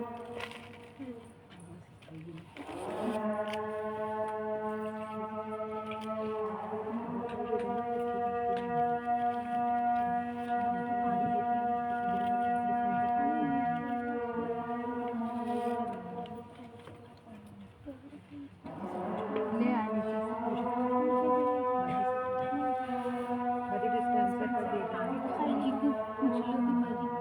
لگوا لیں یا تو 2 لوگ مل کے لگا لیں. پڑا ہے ڈسپینسر بچوں نے بتایا تو پتہ نہیں لگا ویسے تو پڑا یہ بھی چلو.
اعوذ باللہ من الشیطان الرجیم. بسم اللہ الرحمن الرحیم. آیت نمبر 30 پہ آپ دیکھ لیں. وَإِذْ قَالَ رَبُّكَ لِلْمَلَائِكَةِ إِنِّي جَاعِلٌ فِي الْأَرْضِ خلیفہ. اور جب تیرے رب نے فرشتوں سے کہا کہ میں زمین پر خلیفہ بنانے والا ہوں تو انہوں نے کہا کہ ایسے شخص کو کیوں پیدا کرتا ہے جو زمین میں فساد کرے اور خون بہائے. اور ہم تیری تسبیح حمد پاکیزگی بیان کرنے والے ہیں. اللہ تعالیٰ نے فرمایا کہ جو میں جانتا ہوں وہ تم نہیں جانتے. ٹھیک ہے. اچھا, خلیفہ سے مراد ہے کہ قوم ایسی کوئی قوم کہ جو ایک کے بعد ایک آئے. خلف سے نا خا لام فا پیٹھ کو کہتے ہیں. ٹھیک ہے, یعنی ان میں ذریت کا سلسلہ ہوتا ہے. آپ دیکھیں انسانوں میں ذریت کا سلسلہ ہے, ایک کے بعد ایک اس کی نسل چلتی ہے, باپ دادے اور پھر پوتے, یہ سب. تو یہ ایک سسٹم اللہ تعالیٰ نے بنایا. اچھا, اب جب بنانے لگے تو فرشتوں نے کہا, کیونکہ ان کو, اچھا کیسے فرشتوں کو پتہ چلا, کیونکہ اس کو اختیار دیا جا رہا تھا. اچھا, فرشتوں کے پاس اختیار نہیں ہوتا نا, ان کو جو حکم دیا جاتا ہے نا وہ پابند ہوتے ہیں وہی کام کرنے کے. مگر فرشتے ویسے انسان دوست ہوتے ہیں. ٹھیک ہے, انسانوں کے لیے دعا کرتے ہیں, ان کا عقیدہ ہمارے کلیئر ہونا چاہیے. مگر فرشتوں کے پاس جو ہے نا یعنی نہ کرنے کی یعنی جسارت نہیں ہوتی, جسارت بھی نہیں ہوتی, اور ان کے پاس یہ اختیار بھی نہیں. مگر یہ جو مخلوق بنائی گئی تھی نا, انسان جو ہم اور آپ ہیں, ان کو اللہ تعالیٰ نے ایک خاص قسم کی مخلوق اس وقت پہلی دفعہ جب بنی تھی تو ان کو اختیار دیا جا رہا تھا کہ آپ چاہیں تو ہدایت پہ آ جائیں, چاہیں تو نہ آئیں, چاہیں تو اپنی مرضی کریں, چاہے تو آپ اللہ کی مرضی کریں. ان کو اختیار دیا گیا تھا. ٹھیک ہے, اسی لیے آپ دیکھیں نا کہ دنیا میں کتنی لوگ جو ہے نا دین پر ہیں, اسلام پر, اور بہت سے ایسے بھی تو لوگ ہیں جو نہیں ہیں. ٹھیک ہے نا. تو یہ انسان ہونے کی نشانی ہے, صحیح ہے. تو انہوں نے کہا کہ ہم تو آپ کی تسبیح, ہم پاکیزگی بیان کرتے ہیں, تو یہ تو جب آپ اختیار دیں گے تو یہ تو زمین میں فساد اور خون ہی برپا کریں گے, یعنی اختیار سے تو نقصان ہی ہوتا ہے نا. تو ان کو اس بات کا شعور تھا. تو اللہ تعالیٰ نے کہا کہ جو میں جانتا ہوں وہ نہیں جانتے, یعنی یہ جو ہے نا, یعنی کیا کہ ان کو علم دیا تھا نا اس انسان کو, کہ انسان جو ہے علم کے ساتھ شعور کے ساتھ عبادت کرے گا. اللہ کا مطلب یہ تھا کہ وہ یعنی آپ کے پاس تو اختیار نہیں ہے, یعنی فرشتوں کے پاس بھی لیکن تو اختیار نہیں ہے, مگر انسان کے پاس اختیار ہوگا. تو جب وہ اختیار کے ساتھ خود چوز کرے گا نا رب کو, تو اللہ تعالیٰ کو یہ بات بہت پسند آتی ہے. ٹھیک ہے, انسان کو اللہ تعالیٰ نے اس لیے بنایا تھا کہ وہ اختیاری طور پر اللہ کی طرف خود بڑھ کر آئے, حالانکہ اس کے پاس چوائس ہے. ہاں, بندگی کو چھوڑنے کی بھی چوائس ہے, شیطان کی طرف جانے کی بھی. ٹھیک ہے, پھر اللہ تعالیٰ نے آدم علیہ السلام کو تمام نام سکھا کر ان چیزوں کو فرشتوں کے سامنے پیش کیا اور فرمایا کہ اگر تم سچے ہو تو ان چیزوں کے نام بتاؤ. ٹھیک ہے, تو پہلے انسان کو اور جو پہلے نبی بھی تھے ان کو جو پہلی نعمت عطا کی گئی تھی وہ تھی علم. ٹھیک ہے, تو ان کو علم دیا گیا تھا. حضرت آدم علیہ السلام کو 3 فضیلتیں عطا کی گئی تھی, آگے سجدے کا بھی آیا ہے. ایک تو علم سب سے پہلے جو فضیلت عطا کی گئی تھی, دوسرا سجدہ تعظیم, فرشتوں سے کہا گیا تھا کہ ان کو سجدہ کرو, اور نمبر 3 جنت کو ان کا مسکن بنایا, اور جنت کو ان کی ایک طرح سے تقدیر بھی مشیت بھی بنا دی کہ اگر یہ نیک کام کریں گے تو ان کا جو فائنل ڈیسٹینیشن ہے وہ جنت ہے, اور کسی مخلوق کی فائنل ڈیسٹینیشن جنت نہیں ہے. تو ان کا پہلا مسکن بھی جنت ہی تھا. حضرت آدم علیہ السلام کو پہلا جو مسکن عطا کیا گیا تھا, پہلا جو ہوم عطا کیا گیا تھا وہ جنت تھا نا. تو یہ 3 فضیلتیں اللہ تعالیٰ نے حضرت آدم علیہ السلام کو دی تھی. ٹھیک ہے, اور اس میں سب سے بڑی تو چیز جو ہے وہ علم, اور آپ دیکھیں کہ علم سب سے بڑی فضیلت ہے جو کہ اللہ تعالیٰ نے فرشتوں کو دی. تو اب جب فرشتوں کو کہا کہ آپ بتائیں, اچھا اس کے ساتھ علم کے ساتھ میموری بھی, علم کی سارے ٹولز اللہ تعالیٰ نے آدم علیہ السلام کو دیے. تو علم میں ایک اور چیز آتی ہے میموری. ٹھیک ہے نا, تو جب آدم علیہ السلام کے سامنے وہ چیزیں کچھ پیش کی اور حضرت آدم علیہ السلام میمورائز کر گئے, اور وہی چیزیں جب فرشتوں کے سامنے پیش کی تو انہوں نے کہا کہ قالوا سبحانک لا علم لنا, ہمیں تو اس کا کوئی علم نہیں. ٹھیک ہے, صرف تجھے علم ہے, جو تُو نے سکھا رکھا علم وہی ہے بس نا. تو اس کا مطلب یہ ہے کہ علم کا ماخذ اللہ تعالیٰ ہے. ایک تو بات یہ سمجھے, علم جس کو اللہ عطا کرتا ہے تو وہ علم والا بنتا ہے. حضرت آدم علیہ السلام کو علم عطا کیا تھا تو وہ علم والے بنے تھے نا. تو اس دنیا میں بھی علم کے ساتھ یہی چیز ہے کہ علم جو ہے اللہ تعالیٰ کی دین ہے. اچھا, دنیا کی نعمتیں, دنیا کی چیزیں اللہ تعالیٰ کسی کو بھی دے دیتا ہے, مگر دین کا علم اور قرآن کا علم اور حدیث کا علم, اللہ جس کے ساتھ بھلائی کا ارادہ کرتا ہے اسے دین کی سمجھ عطا کرتا ہے. ٹھیک ہے, تو یہ اللہ کی بھلائی, اللہ کے خیر کی نشانی ہے کہ کوئی علم والا ہو, اور جو ماہر ہوگا, قرآن کا ماہر, اللہ کے مقرب فرشتوں کے ساتھ ہوگا. اہل اللہ کا لقب دیا گیا علم والوں کو. اللہ تعالیٰ اہل القرآن, پوچھا گیا کہ اہل اللہ کون ہے, فرمایا اہل القرآن, اور کون, نبی کریم صلی اللہ علیہ وسلم کی حدیث ہے. ٹھیک ہے, تو علم بہت بڑی چیز ہے. ہم جو ہے نا, میں نے یہ دیکھا ہے کہ آج کی دنیا میں بہت بڑا جو ہمارے ساتھ جسے کہتے ہیں کہ بہت بڑا سانیہ ہوا ہے نا, وہ یہ کہ ہم نے علم کو چھوڑ دیا اور علم کو کم سمجھنا شروع کیا, قرآن اور حدیث کے علم. یہ بہت بڑا ہمارے ساتھ جو ہے نا, اور اس کی آپ کو بتاؤں کہ پوری سازش کے تحت, یہ مائنڈ مت کیجیے گا, یہ جو دنیا کی ایجوکیشن ہم پر مسلط کی گئی ہے پوری سازش کے ساتھ. پتہ ہے ان کو, اغیار کو, کہ اگر یہ علم و قرآن اور حدیث کے علوم اور فنون میں آگے بڑھ گئے نا, یہ تو دنیا فتح کر لیں گے. اور آپ دیکھیں ہمارے جو اسلاف تھے, اور زیادہ تر جو انوینشنس ہیں انہی کے ہاتھوں ہوئی ہیں.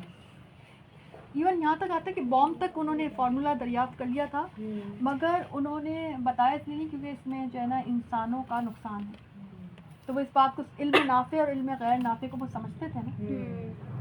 ٹھیک ہے نا, تو یہ بہت بڑا جو ہے نا ہمارے اندر ایک چیز آ گئی ہے, ملوکیت جو دوسرے علوم کی آ گئی ہے, اور اسلامی جو ہمارا اپنا جو علم ہے نا, ہم نے اس کے ساتھ ہم نے جو ہے نا ایسا سلوک کیا نا جو سوتیلے والا کیا. یہ بات آپ دیکھیں. کہ ہم آج ہمارے اندر نہیں ہے، ہم دنیا کے علوم والوں کو ہم سمجھتے ہیں کہ بہت عظیم لوگ ہیں، اور جو قرآن اور سنت کا علم حاصل کر رہا ہوتا ہے ہم سمجھتے ہیں کہ یہ تو بیچارہ، کچھ ہم نے خود بھی کیا ہے مولوی ازم میں، ہم نے اپنے جو نا کم ذہین بچوں کو ڈالا.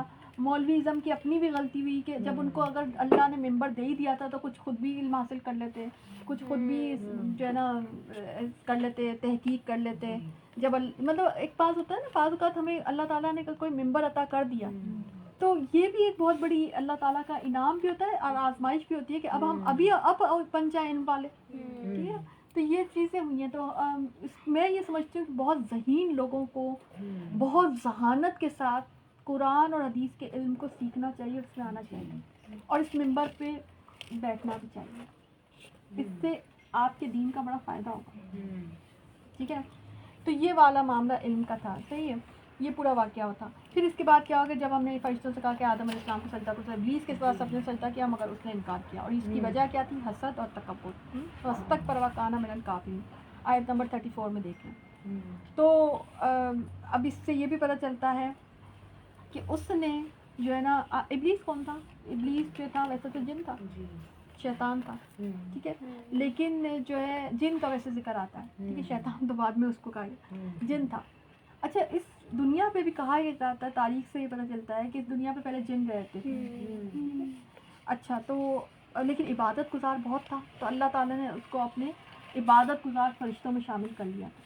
اب ظاہر سی بات ہے، جب عبادت گزار فرشتوں کو حکم دیا جا رہا ہے کہ انسان کو سجدہ کرو، تو جن کو وہ جو ساتھ ہوگا اس کو بھی، ٹھیک ہے نا، اس کو بھی یہی حکم ہوگا. صحیح ہے، صحبت کو بھی یہی حکم ہوگا نا بھائی. صحیح. تو اس نے کہا کہ نہیں، اب اس نے اپنی ایک منطق گھڑی.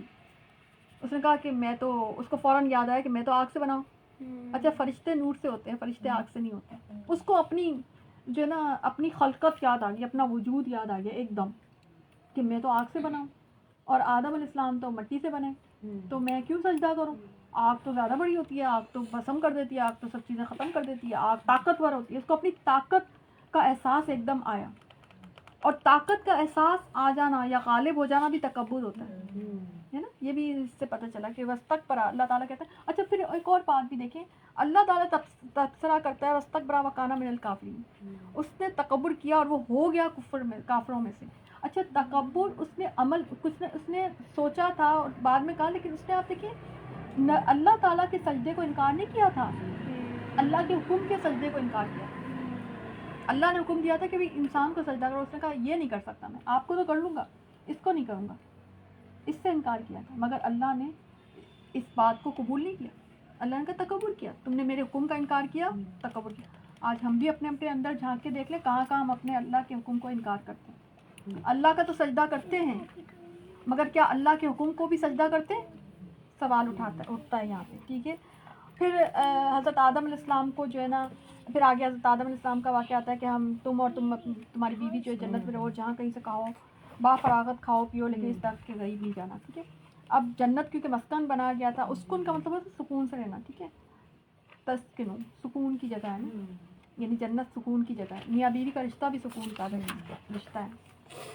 ٹھیک ہے نا، اور جب تک ہم اللہ کی ممنوعہ چیزوں کی طرف نہیں جاتے نا، ہم سکون میں رہتے ہیں. یہ یہاں سے یہ بھی پتہ چلا.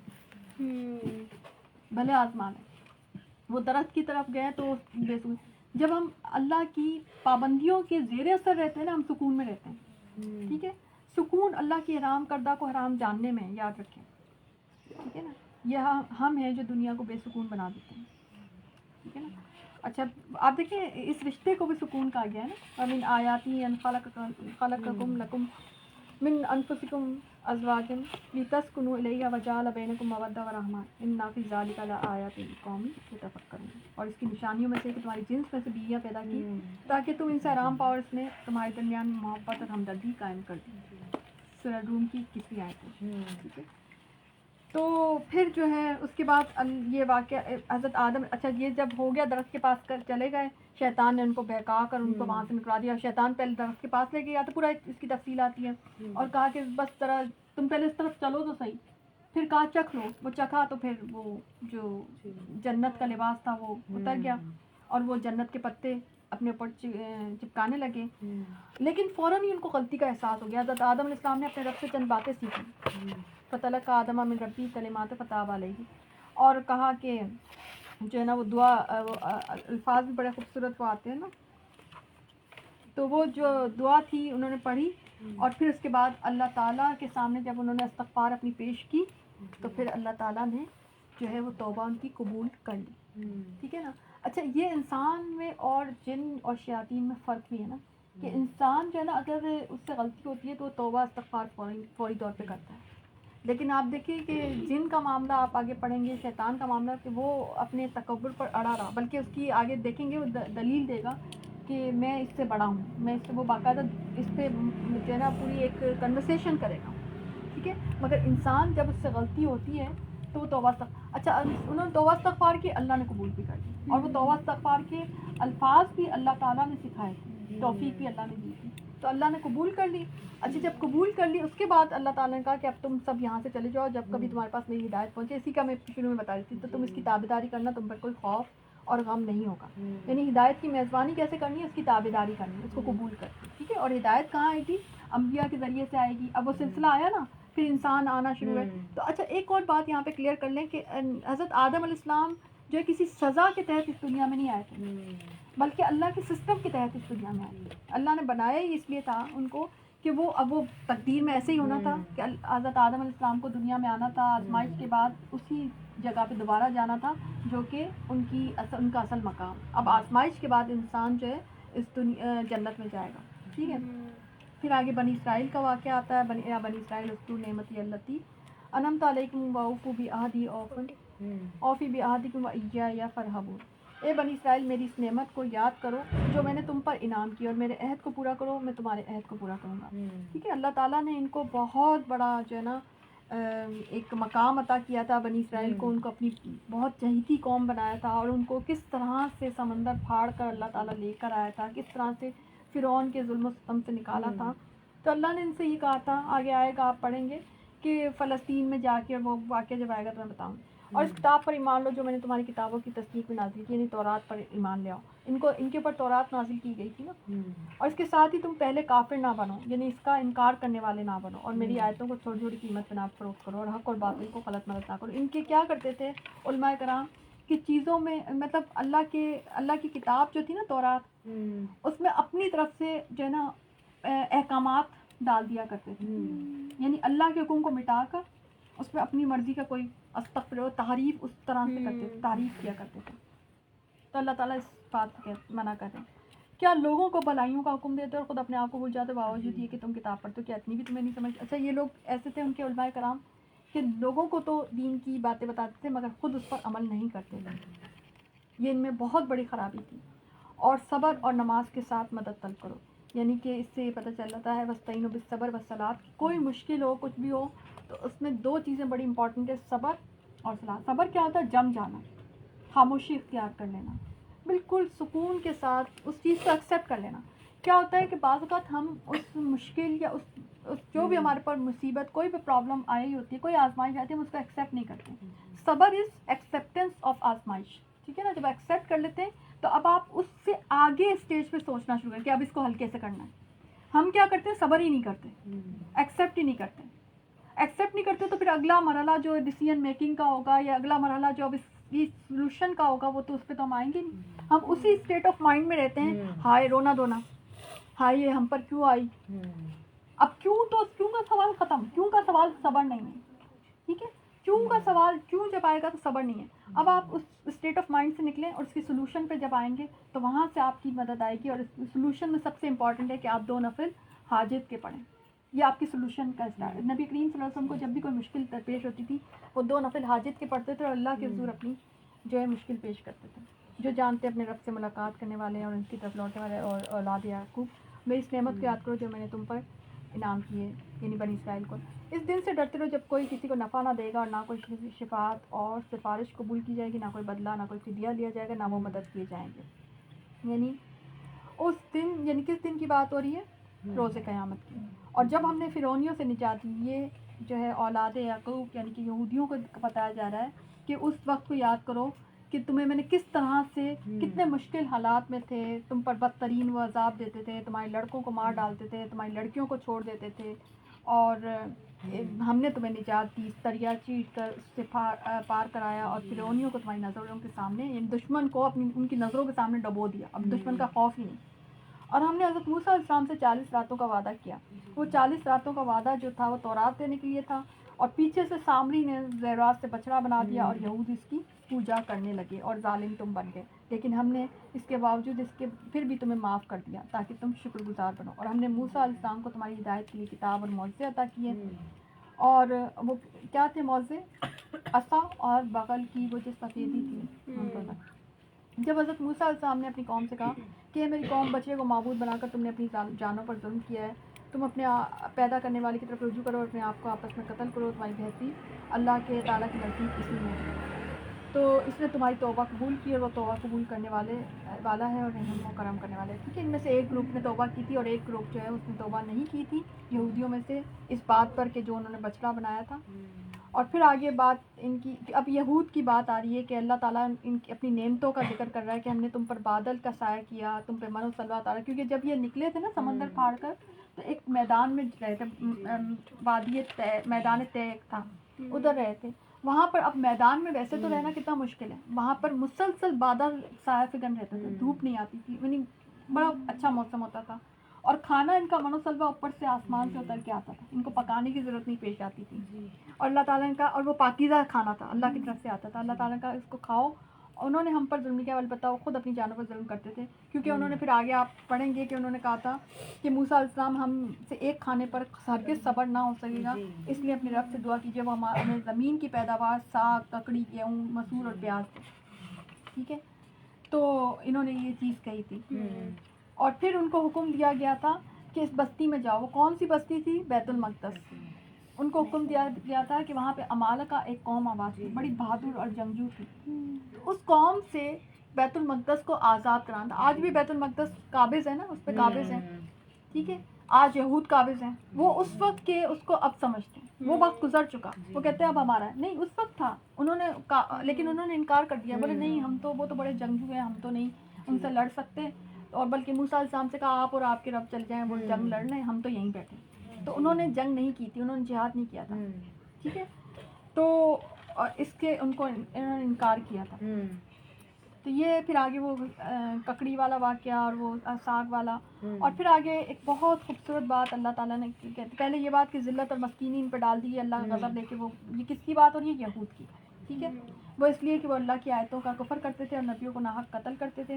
مسلمان ہوں، یہودی ہوں، نصارہ ہوں یا سادی ہوں، جو کوئی بھی اللہ تعالیٰ پر قیامت کے دن پر ایمان لائے گا اور نیک عمل کرے گا، ان کے اجر ان کے رب کے پاس ہیں، یعنی اللہ کے نزدیک دین صرف اسلام ہے، اور کوئی دین قبول نہیں کیا جائے، یہ بات یہاں پہ بتائی گئی ہے۔ بہت سے لوگ کہتے ہیں نا جو مختلف ادیان پہ ہوتے ہیں، اور کیونکہ یہ ہر دور میں فتنہ رہا ہے وحدت ادیان کا، تو وحدت ادیان کا جو فتنہ ہے یا جو عقیدہ ہے یہ اسلام سے ٹکراتا ہے، یہ آپ کو پتہ ہونا چاہیے، آج کی جنریشن کو پتہ ہونا چاہیے، ٹھیک ہے، اسلام، صرف اسلام جو ہے نا اللہ کے ہاں قابل قبول ہے، کوئی اور دین اللہ کے ہاں قابل قبول نہیں، ٹھیک ہے۔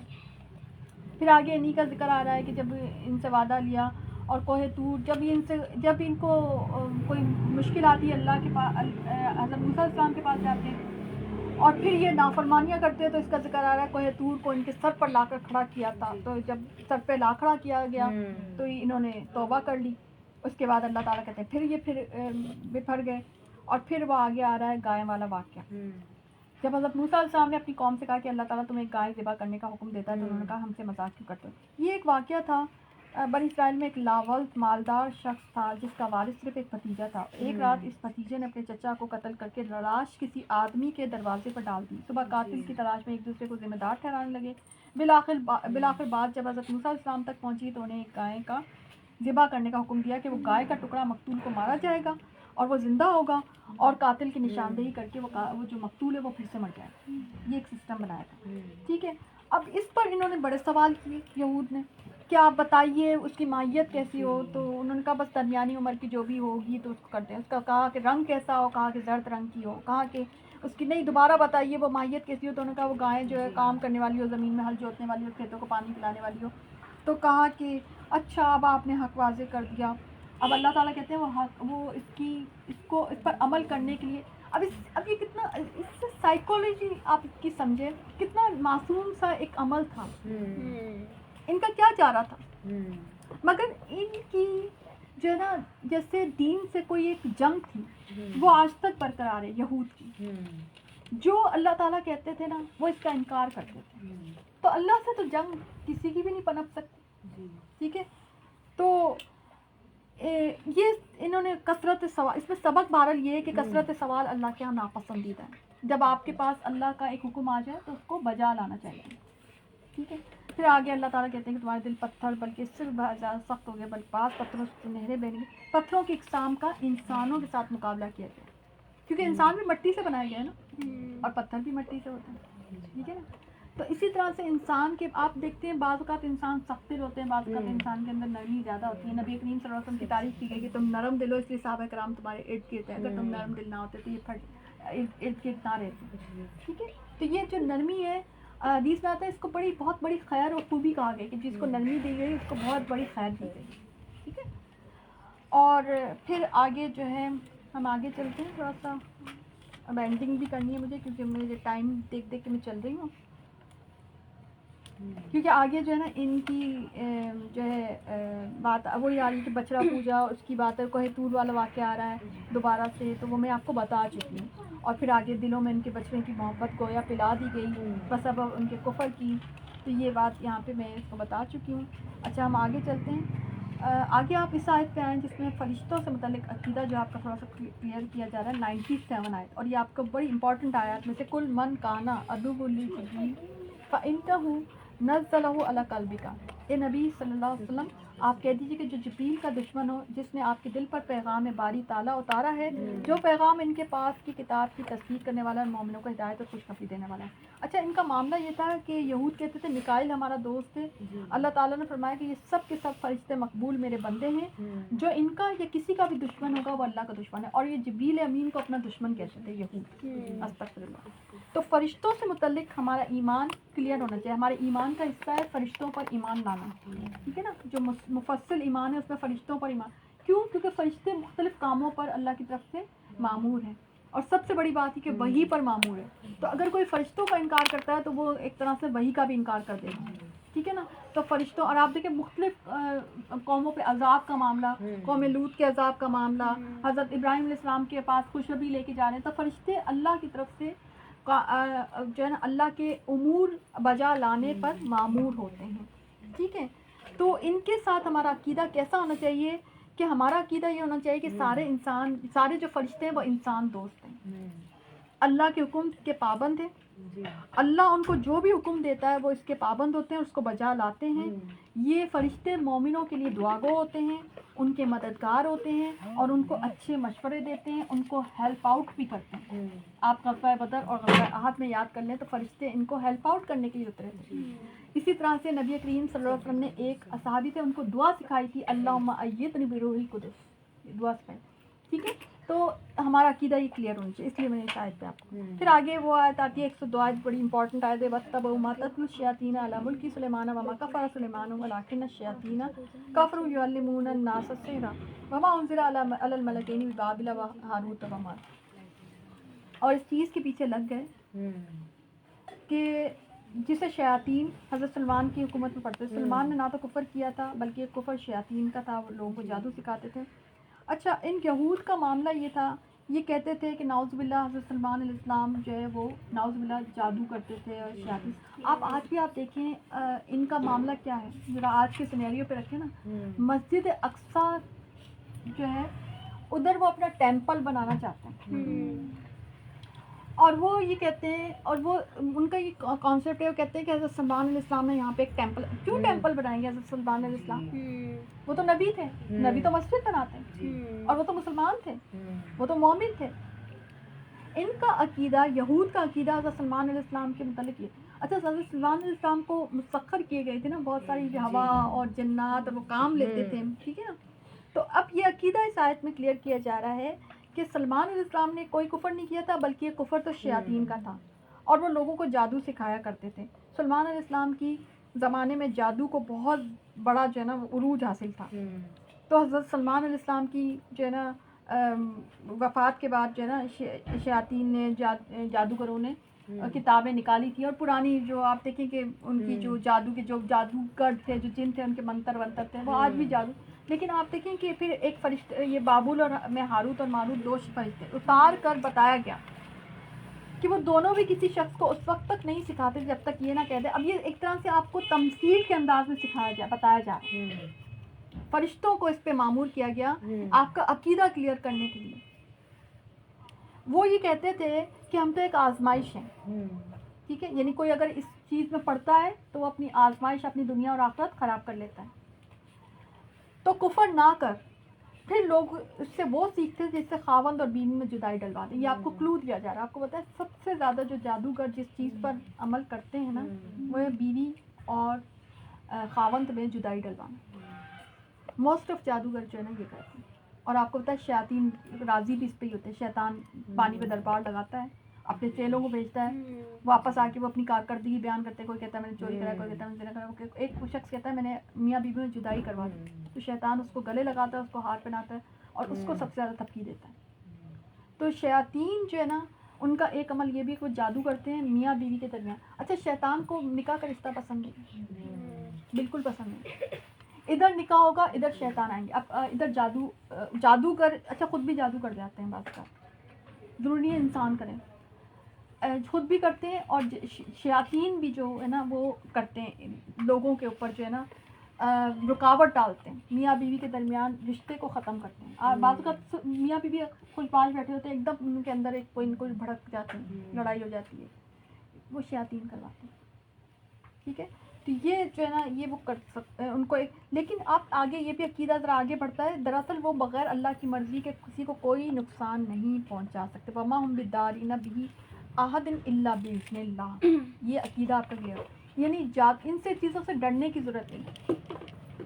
جادو، یہ جادوگر، یہ شیاطین کوئی آپ کو نقصان نہیں پہنچا سکتے جب تک کہ اللہ کی مشیت نہ ہو. تو اگر آپ اللہ کو راضی کرتے رہیں گے، اذکار کی پابندی، اذکار جو ہوتے ہیں نا صبح شام کے اذکار، وہ آپ کا حصار ہوتے ہیں. تو ان کے جو تیر آتے ہیں نا وہ پلٹ جاتے ہیں، وہ آپ پر اثر انداز نہیں ہو سکتے. اس لیے صبح شام کے اذکار آپ کو پڑھنا لازم ہے. صبح کب؟ جب سورج نکلنے سے پہلے اپنا اذکار پڑھ کے اور اپنا حصار باندھ لیں، اپنے اوپر دم کر لیں، بچوں پر دم کر لیں، گھر پہ بھی دم کر لیں. اسی طرح سے مغرب سے پہلے 20 منٹ پہلے بھی کر سکتے ہیں، فوراً پہلے بھی کر سکتے ہیں، یعنی مغرب کا وقت ہونے سے پہلے، کیونکہ مغرب کے وقت جو ہے نا اس چیزیں پھیل جاتی ہیں. تو اذکار اگر آپ اپنا کمپلیٹ کر لیں گے نا تو یہ چیزیں اثر نہیں کر سکتی. اس میں سب سے پہلے تو دیکھیں آیت الکرسی ہے، وہ تو پوری ایک لسٹ آتی ہے، آپ کو پتہ ہے، آپ اس کو پڑھیں تو وہ اذکار. تو یہ لوگ، اور پھر آگے کہتے ہیں یہ لوگ وہ سیکھتے ہیں جو ان کو نقصان پہنچاتا ہے نہ نفع. یعنی ایک اور چیز، جادو کا ایک وقتی اثر ہوتا ہے. آپ اگر حضرت موسیٰ علیہ السلام کا واقعہ پڑھ لیں، یا پھر یہ نظر بندی ہوتی ہے جس میں وہ جو جادوگروں نے جب لاٹھیاں پھینکی تھی تو وہ اژدہے بن گئے تھے، تو وہ انسانوں کی نظر بندی ہوتی ہے. اچھا بعض اوقات ایسا ہوتا ہے انسانوں کے خیالات چینج کر دیتے ہیں جادو کی وجہ سے، بس اتنا ہی ہوتا ہے.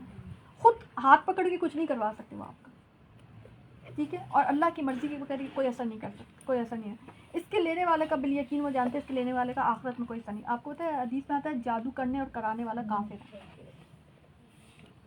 ٹھیک ہے، تو یہ بدترین چیز ہے جس کے بدلے وہ اپنے آپ کو فروخت کر رہے ہیں. اگر یہ لوگ صاحب ایمان بن جاتے اور اللہ تعالیٰ کی طرف سے ثواب ملتا ہوئے جانے والے ہوتے. ٹھیک ہے، تو یہ یہاں پہ میں نے آپ کو کلیئر کر دیا. اور اب آگے آپ دیکھ لیں کہ ایمان کی اب عمل کی قبولیت کی شرائط پر آپ دیکھ لیں آیت 112 میں. بلا من اسلم وجہہ للہ وہو محسن فلہ اجرہ عند ربہ ولا خوف علیہم ولا ہم یحزنون.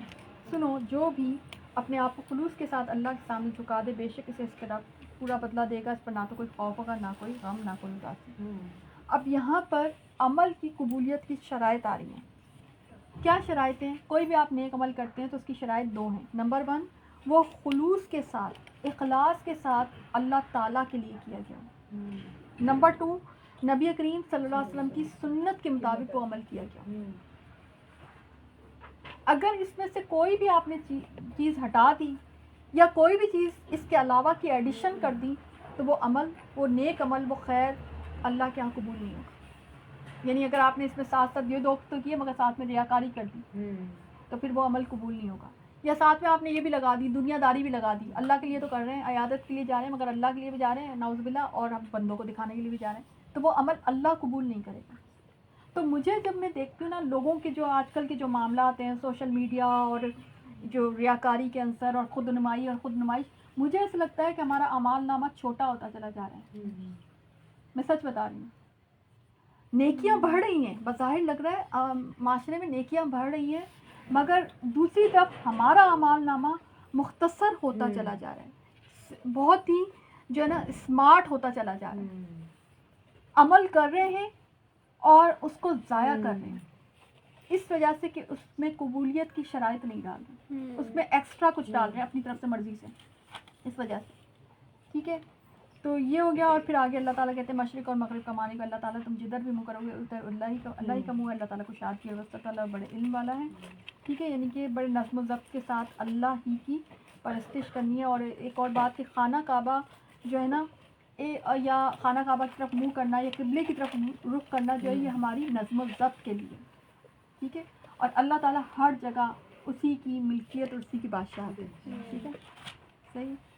اور پھر یہ آگے آپ دیکھ لیں کہ آپ سے یہود و نصارہ آیت نمبر 120 آپ سے یہود و نصارہ ہرگز راضی نہیں ہوں گے جب تک کہ آپ ان کے مطلب کتابیں نہ ہو جائے. آپ کہہ دیجیے کہ اللہ کی ہدایت ہے. اگر آپ نے باوجود اپنے پاس علم آ جانے کے بھی ان کی خواہشوں کی پیروی کی تو اللہ تعالیٰ کے پاس آپ کا نہ تو کوئی مددگار ہوگا نہ کوئی بلد. یہ میں ویسے بات آپ کو بتا چکی ہوں, یعنی کہ یہودیت اور نصرانیت کی مشابہت اختیار نہیں کرنی.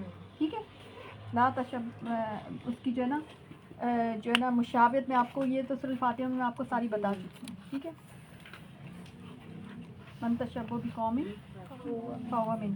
ٹھیک ہے, اچھا پھر آگے اس دن سے ڈرو جس دن کوئی نفس کسی نفس کو فائدہ نہ پہنچا سکے, نہ کسی سے کوئی فدیہ قبول کیا جائے گا. یعنی اس دن نہ تو کوئی شفاعت نفع دے گی نہ کوئی مدد کی جائے گی. جب ابراہیم علیہ السلام, یہ روز جزا کا دن ہے, جب ابراہیم علیہ السلام کو ان کے رب نے کئی باتوں سے آزما لیا, انہوں نے سب کو پورا کیا.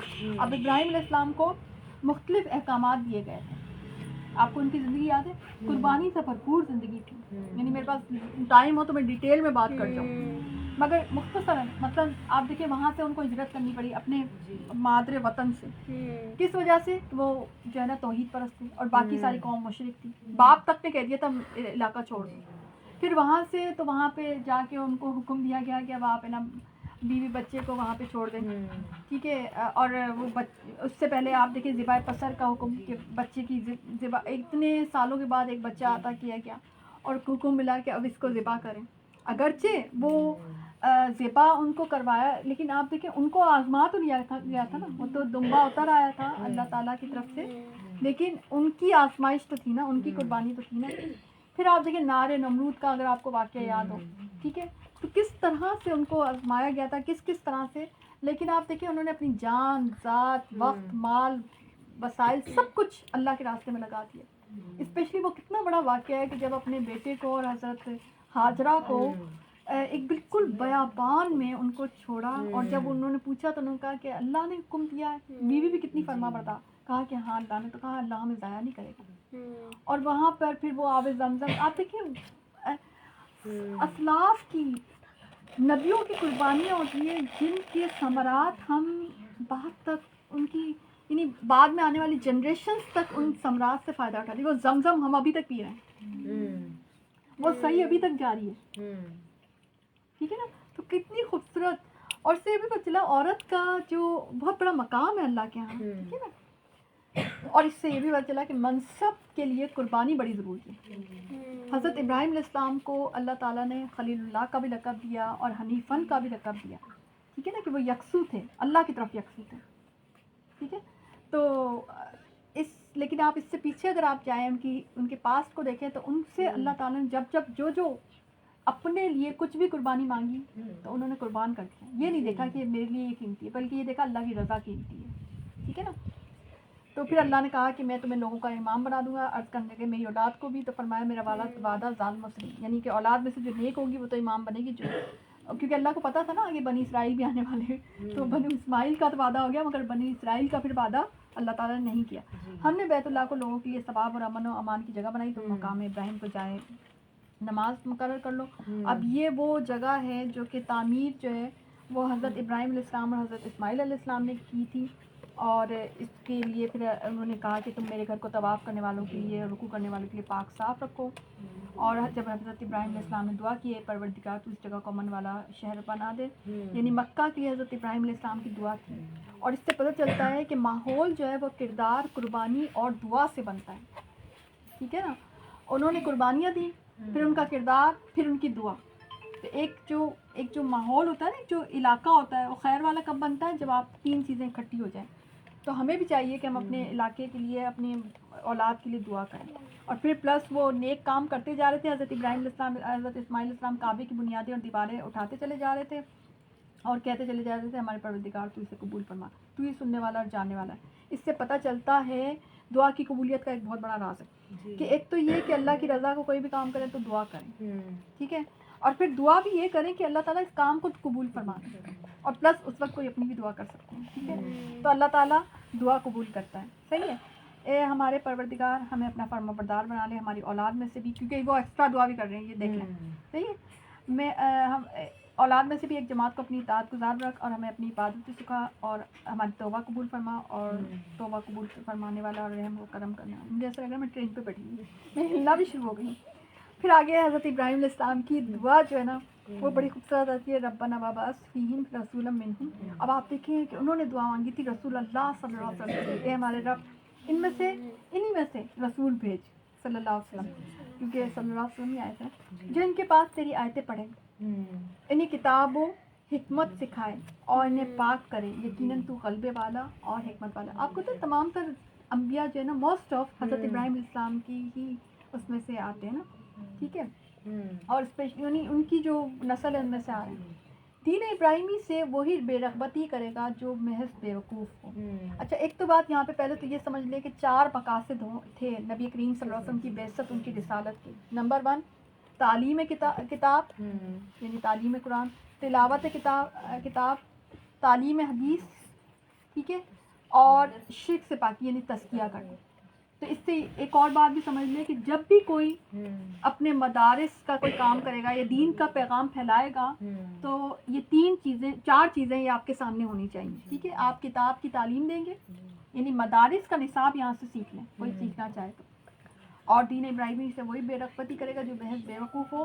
ہم نے تو اسے دنیا میں برگزیدہ کیا یعنی چنا، اور آخرت میں بھی وہ نیکوکاروں میں سے ہوگا. جب کبھی بھی ان کے رب نے ان سے کہا تو کہ فرما بردار ہو جائے تو انہوں نے کہا میں رب العالمین کی فرما برداری کی، اور اسی کی وصیت انہوں نے ابراہیم اور یعقوب نے اپنی اولاد کو کی. اور پھر آگے آ جاتا ہے اللہ کا رنگ اختیار کرو، صبغۃ اللہ ومن احسن من اللہ صبغۃ ونحن بس صحیح ونحن لہ عابدون. اچھا اللہ کا رنگ کیا ہے؟ اللہ کا رنگ اس کی محبت کا رنگ، اس کی ابدیت کا رنگ. یعنی اس کا مطلب کیا ہے کہ اللہ کا مزاج سمجھو، اپنے مزاج کو چھوڑو، اپنا رنگ، اپنی عادتیں، اپنی عقل کو چھوڑ دو.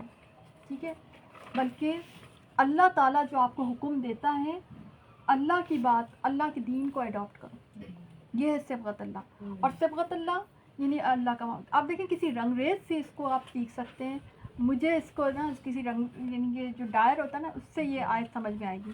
جب کوئی ڈائر ہوتا ہے نا آپ اس کے پاس دوپٹہ کوئی رنگنے کے لیے دے کے جاتے ہیں اور اس کا اپنا کوئی رنگ ہو تو وہ آپ تو کیا کہتا ہے کہ پہلے اس کو رنگ کارٹ میں ڈالنا پڑے گا، اس کا اپنا رنگ پہلے اترے گا پھر ہی اس پہ صحیح رنگ بیٹھے گا. آپ اس کو کتنا ہی کہیں کہ نہیں یہ نہیں خراب نہیں، وہ کہے گا پھر اس پہ وہ والا رنگ نہیں آئے گا جو آپ چاہ رہے ہیں. ٹھیک ہے، پھر جب وہ رنگ چڑھا بھی رہا ہوتا ہے تو اس کو میچ کر کر کے دیکھتا ہے، میچنگ کہیں آؤٹ نہ ہو جائے. ٹھیک ہے، وہ اس کو میچ کر کے دیکھتا ہے. اب آپ اس کو اپنے ذات پر رکھ کے دیکھیں. اگر آپ کو اپنے رب کا رنگ چڑھانا ہے، اپنے رب کی محبت کا رنگ چڑھانا ہے تو آپ کو اپنی جو عادات ہیں، اپنے اندر جو کچھ بھی غلط چیزیں ہیں، جو آپ کے اندر خناس ہے، جو آپ کے اندر بدعات ہیں، غلط چیزیں، وہ سب اتارنی، اس کو رنگ کارٹ میں ڈالنا پڑے گا. دوسرے لفظوں اپنے آپ کو رنگ کارٹ میں ڈالنا پڑے گا. ٹھیک ہے، جب آپ رنگ کارٹ میں ڈال دیں گے نا تو آپ کلیئر ہو جائیں گے. آپ بالکل جو ہے نا پاک ہو جائیں گے کسی بھی اور رنگ سے. لیکن اگر آپ کوئی اور رنگ لے کر قرآن کی کلاس میں بیٹھیں گے، اللہ کے رنگ کو اڈاپٹ کرنے کی کوشش کریں گے تو وہ رنگ چڑھے گا نہیں. ٹھیک ہے نا. یعنی اگر آپ کا اپنا کوئی مسلک ہے یا آپ کہنے نہیں ہماری اپنی کوئی مرضی ہے یا ہم اپنی ان چیزوں کو اڈاپٹ کر سکتے ہیں اپنی مرضی سے. لوگ ہوتے ہیں نا پک اینڈ چوز کا بہت لوگوں نے رکھ رکھا ہے دین میں. تو دین پک اینڈ چوز کا نام نہیں ہے کہ اپنی مرضی کی چیز لے لی اور جو مرضی کی چیز نہیں. دین ہے پورا پورا اڈاپشن. ٹھیک ہے نا. ورنہ تو وہ دوپٹہ آپ کا رنگ برنگا بن جائے گا اگر آپ نے پک اینڈ چوز کر لیا تو آپ پہلے اپنی اندر کی جو جتنی بھی خامیاں ان کو دور کریں, اپنے اندر کی جتنی بھی جو غلط چیزیں ان کو نکالیں, بدعات کو نکالیں, بری چیزوں کو چھوڑیں, اور پھر آپ جو ہے نا اللہ کے دین کی طرف آئیں. اللہ کا دین آپ کے صحیح طریقے سے رنگ اس کا چڑھے. ٹھیک ہے نا. اور پھر اس کو بار بار چیک بھی کرتے رہیں. آزمائشیں آئیں گی, قربانیوں کے مرحلے آئیں گے, اس وقت آپ کی چیکنگ ہوگی. وہ آپ کا سمجھو لٹمس پیپر ہے کہ آپ اس سے چیک کر کر کے دیکھیں کہ کیا واقعی میں اللہ کی رنگ میں رنگ گئی ہوں, کیا واقعی اللہ سے میں محبت کرتی ہوں. ٹھیک ہے. اس وقت جو ہے وہ آپ کی چیکنگ ہوگی. ٹھیک ہے. تو یہ اللہ تعالیٰ سب کو جو ہے اللہ تعالیٰ ہمیں عطا کرے, اور دین اور ایمان کا رنگ اللہ تعالیٰ ہمیں عطا کرے, اور اللہ اپنے اسٹائل کی اپنی مرضی کی زندگی ہمیں نصیب کرے. جیسا وہ چاہتا ہے نا وہ ہمیں نصیب عطا کرے نا. اپنے حلیے, اپنے حرکات, اپنے سکنات میں ہم اللہ والے بن جائیں. اللہ تعالیٰ ہمیں توفیق عطا کرے. اور یہ امت ہے جو گزر کی انہوں نے جو کیا وہ ان کے لیے, جو تم نے کیا وہ تمہارے لیے. تم نے ہمارے سوال نہیں کیے جاؤ گے, اور اسلاف کی نہیں کیا تمہیں فائدہ نہ دیں گی, اور ان کے گناہوں پر تم سے مواخذہ نہیں ہوگا.